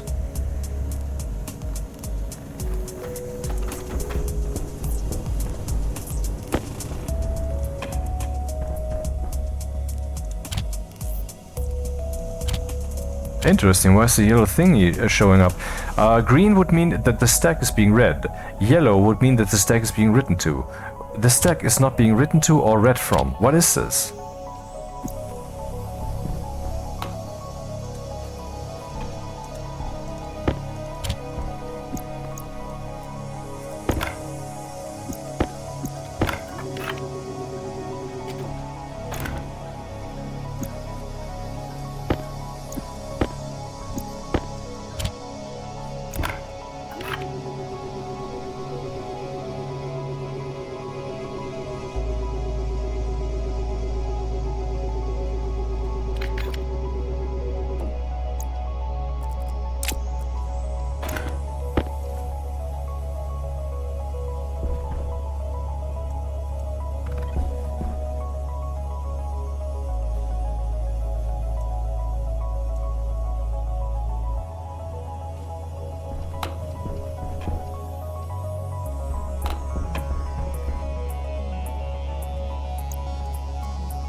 So this thing would control the grow lights, and I mean all of them.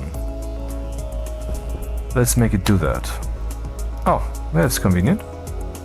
In this moment. I don't want an LED that tells me what day or night it is. I just don't care. We know this works, so forget it. Or maybe just, you know, comment it out in case I reconsider and then I'm once more frustrated like I always am, or not. Daylight sensor not needed for these circumstances. Duration day, duration night happen to be the same, but whatever. And then we write to all the grow lights whether it is day or night. During the day it shall be on. Countdown, countdown. And somewhere here would be the LED show number, right. Is show number being called? It is. Let's just remove that quasi.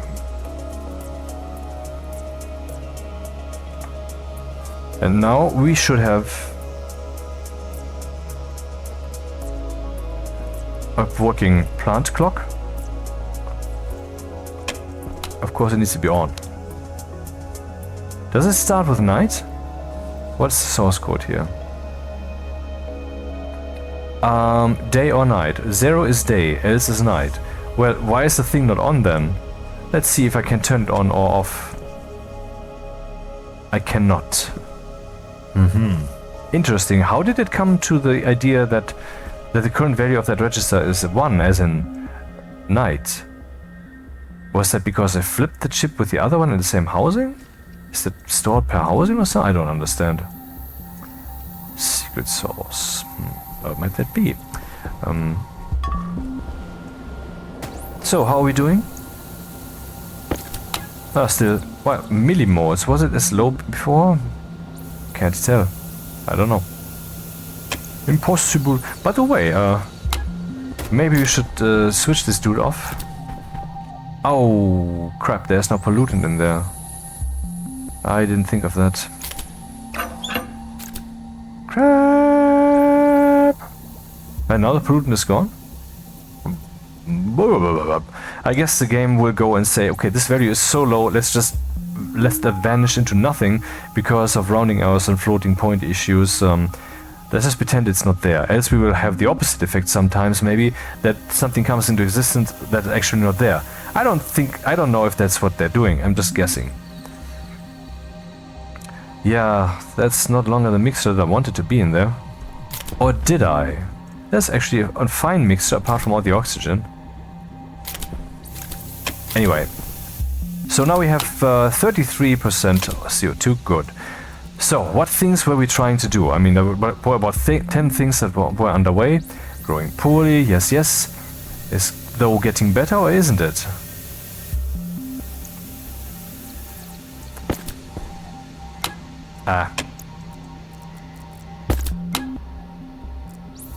Deficiency, supposedly. Whatever. So, when this plant will be mature, this thing will harvest. Everything will be spat out here. Go into here. The seeds will go this way, and the potatoes will go that way. And seed going this way will mean... But it will replant that. So we'll now endlessly be producing one potato, is the hypothesis, and that will be a slow-ass process, particularly under these circumstances, which have now, I hope, vastly improved by means of electronics and programming. Okay, this part we have, that part we have, and I'm currently unsure. What is it I wanted to do? What else did I want to do?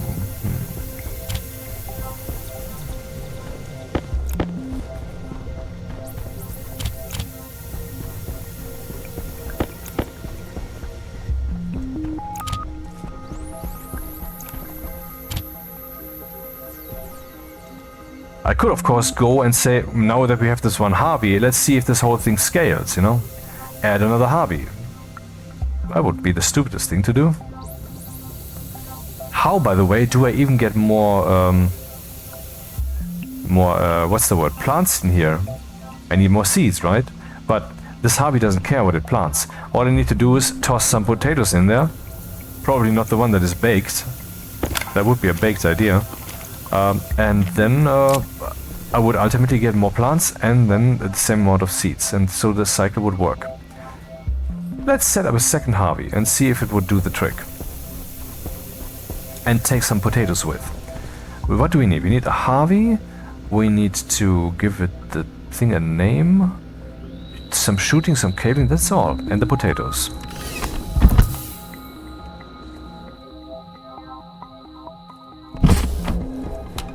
Of course, seeds would be better, but I don't have too many potato seeds, or do I? 3. I don't. Can I print some? No. Harvie. My friend Harvie. Steel. Electrum.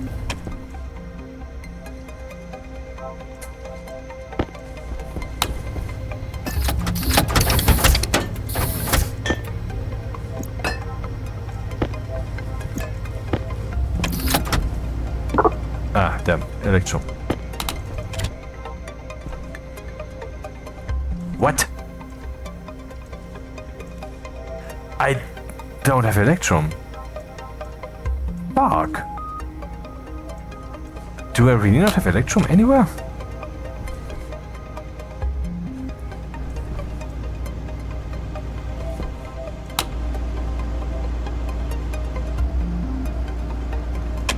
And how much do I need? 5. This sucks. I have to make Electrum.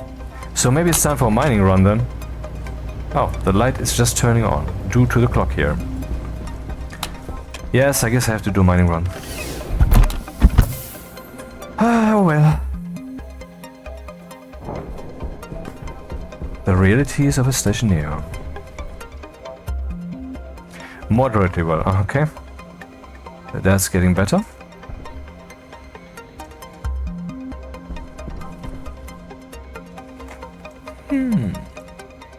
Hey, I have an idea regarding the grow light clock.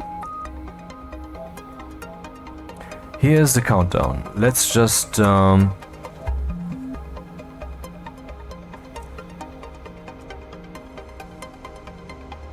SDB setting countdown, so we can see it in the housing.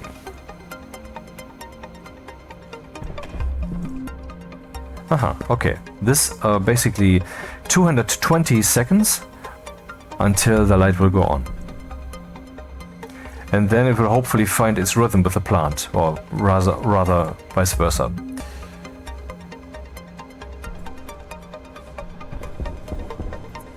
Yeah, we need to go mining. And I need to... Man, I wanted to build... Oh. I thought I just heard something. A voice saying storm incoming or something. But no such thing. Okay. Let's check all the batteries.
Why doesn't it even highlight which one is selected? Why do I have to turn it on for that? That's so dumb.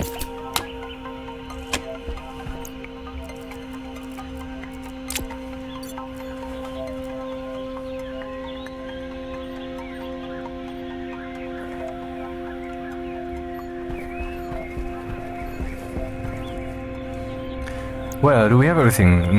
Oxygen, waste canisters full, we have enough electricity, filters are fine. The mining drill, have I checked that? And electricity already? I did or didn't, whatever.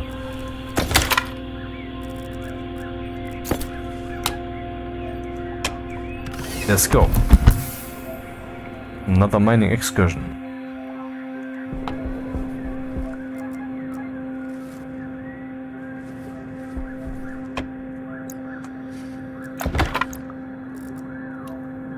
We need gold and silver.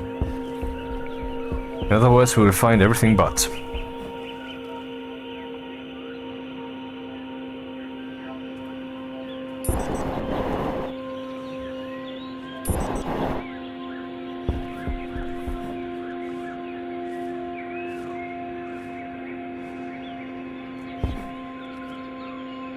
Aha!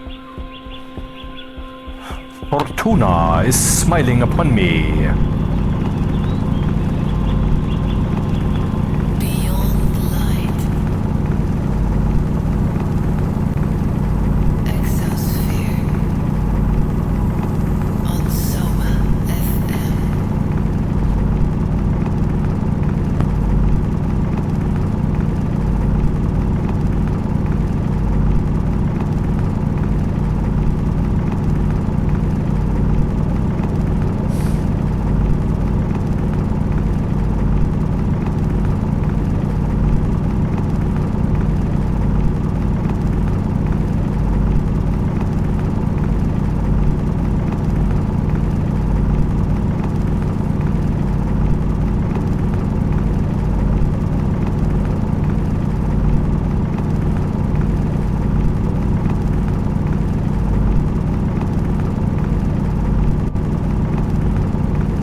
Let's turn up the music a bit while we're mining. Hopefully I won't forget that.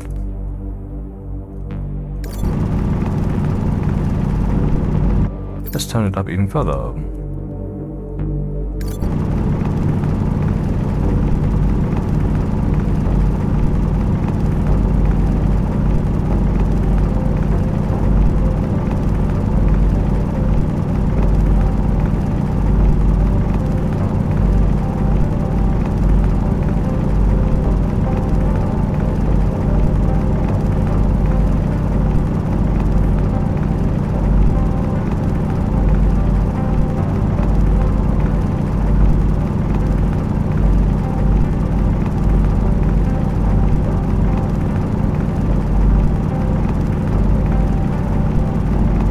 Primary goal should though be the silver, because we do have gold. I mean, we don't have too much gold, but we had quite some, but very little silver.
By the way, it's pretty clear why so many people love to talk about racism.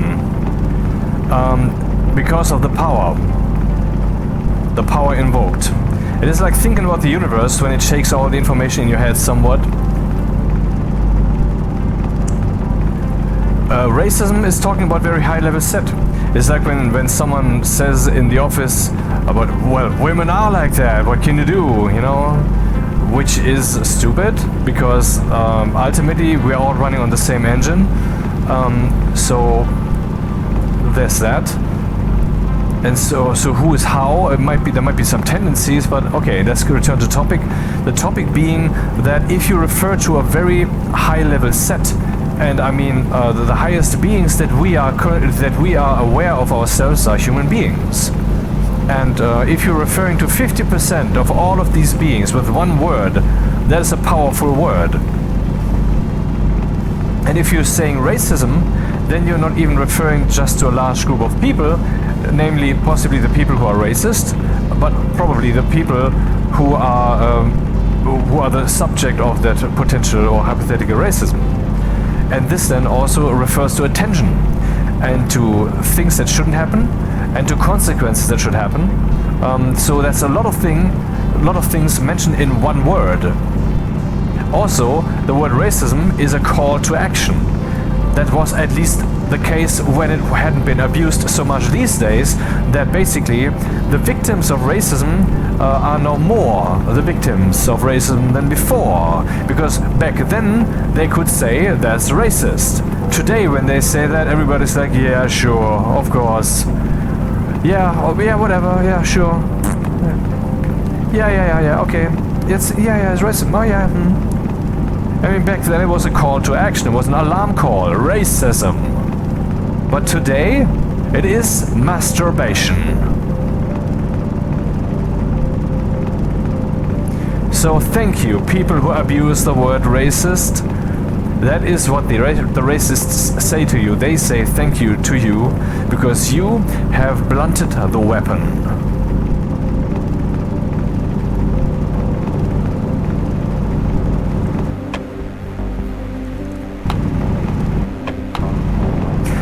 what can we learn from that? That this word, no. You have to think in abstracts here. What you have to do is, the higher the level is on which you are dealing with things, the more responsible you are to do it right and not wrong.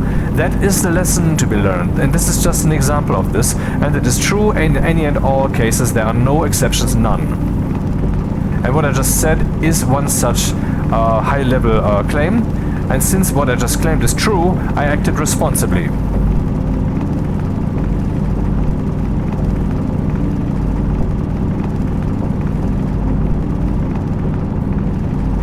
Truth is a beautiful thing. I love it.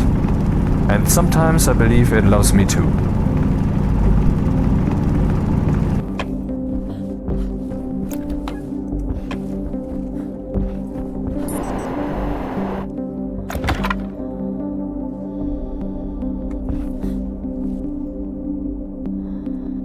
You're full of yourself. I'm full of truthfulness. That's all right. I mean, that's okay.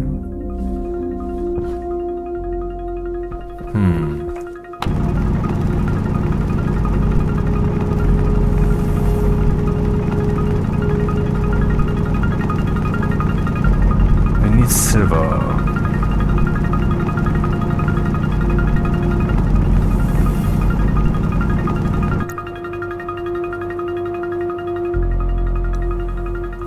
So many open screenshots.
I think the game is missing something. We need walls for decoration that are made of gold. The ultimate sign of riches.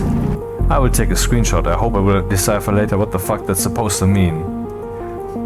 Do you disagree? I mean, let's assume that someone who has achieved really stationeering a station riches to a level that goes so far that they have, like, I wouldn't say too much gold, but gigatons of gold. Gold and gold. Only under these circumstances would you go and really start decorating some rooms with gold. And so, well, that would be an expression of your level. You would be able to feel your success. Which is then also, I guess, once again realistic. Because that's why those people are doing it, right?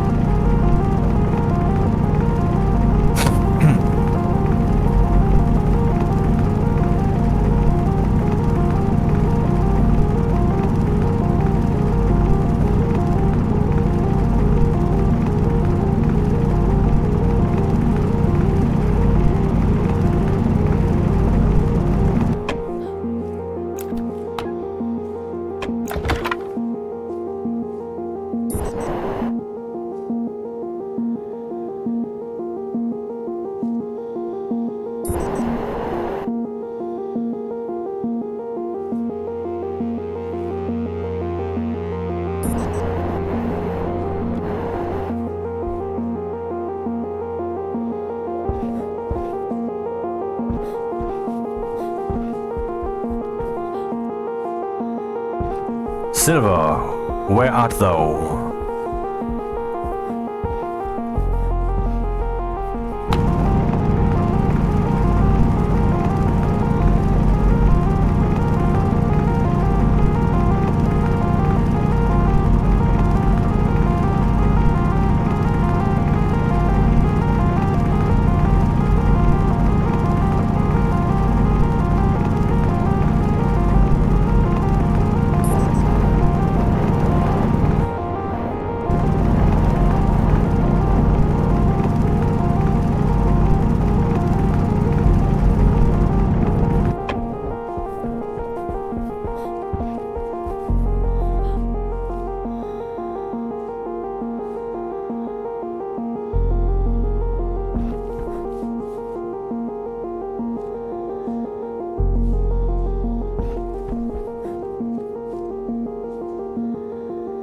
silver.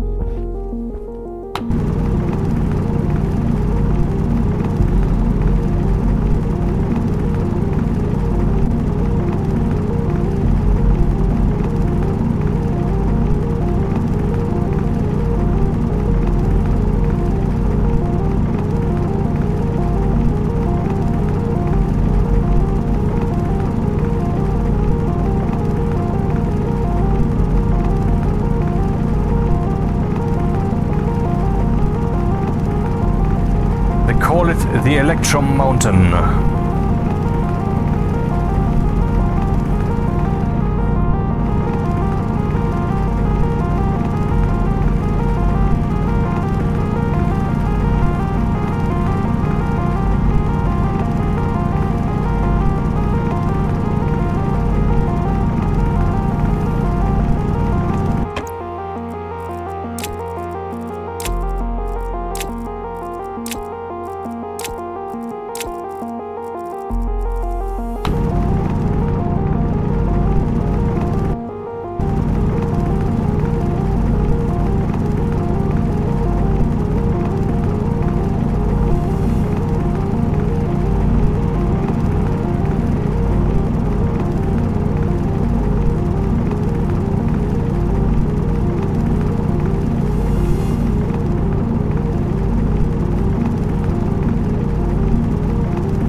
It would be funny when we return and the plant's growth state is displayed as 1. Hehehe. Because then there would be something in the shredder.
The sun is coming back. The sky is no longer black, it's beginning to be blue. Not sensational, except if your day is 100 minutes long instead of 20. Which is not saved with the game. So when you load the game, then at first there will be a fade in. And before that, at least in my case, every time, there will be some kind of freezing. The game will be kind of frozen, showing you something, and you will know it is currently showing you something that is not really the thing yet, and it is currently frozen. And then, after about 1 second or 2 maybe of that, it will go black, and then it will fade in. even already when you're in this initial stage of it being frozen, you can press escape just once, let go, and this will be registered, and so then the game will not continue. I mean, it will probably go through the entire freezing phase, but then it will continue and will run into your escape command, and then will be paused. In this way, you can ensure that basically no second of the game is being calculated with the wrong time frame, if you so choose to alter the time and speed every time during your playthrough.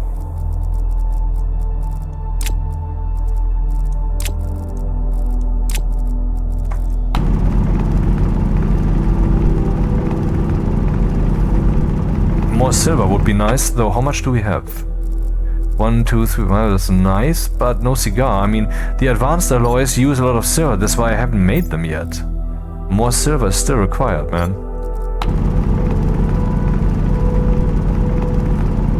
So let's mine some copper now.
Too bad that these caves mean nothing.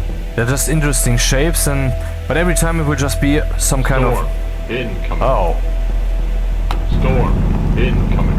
Ha ha ha. Storm incoming. Luxury. Storm incoming. By means of engineering. Storm incoming. Storm incoming. Storm incoming. Storm incoming. Storm incoming. Storm incoming. Storm incoming. Storm incoming. Storm incoming. So as an alternative, Storm incoming. it would be interesting if there would be less different hardness of the ground, which they even already have conceptually near some ores. So if sometimes it would be harder, you would have to kind of walk yourself around that. Not the best idea, but an idea. Storm incoming. Storm incoming. To give some variety to the digging. Storm incoming. Storm incoming. Storm incoming. Storm incoming. Storm incoming. Storm incoming. Storm incoming. Storm incoming. Storm incoming. Storm incoming. Storm incoming. Storm incoming.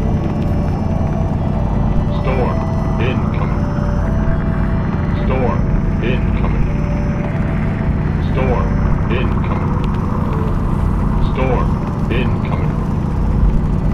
Storm incoming. Storm incoming. Storm incoming. Storm incoming.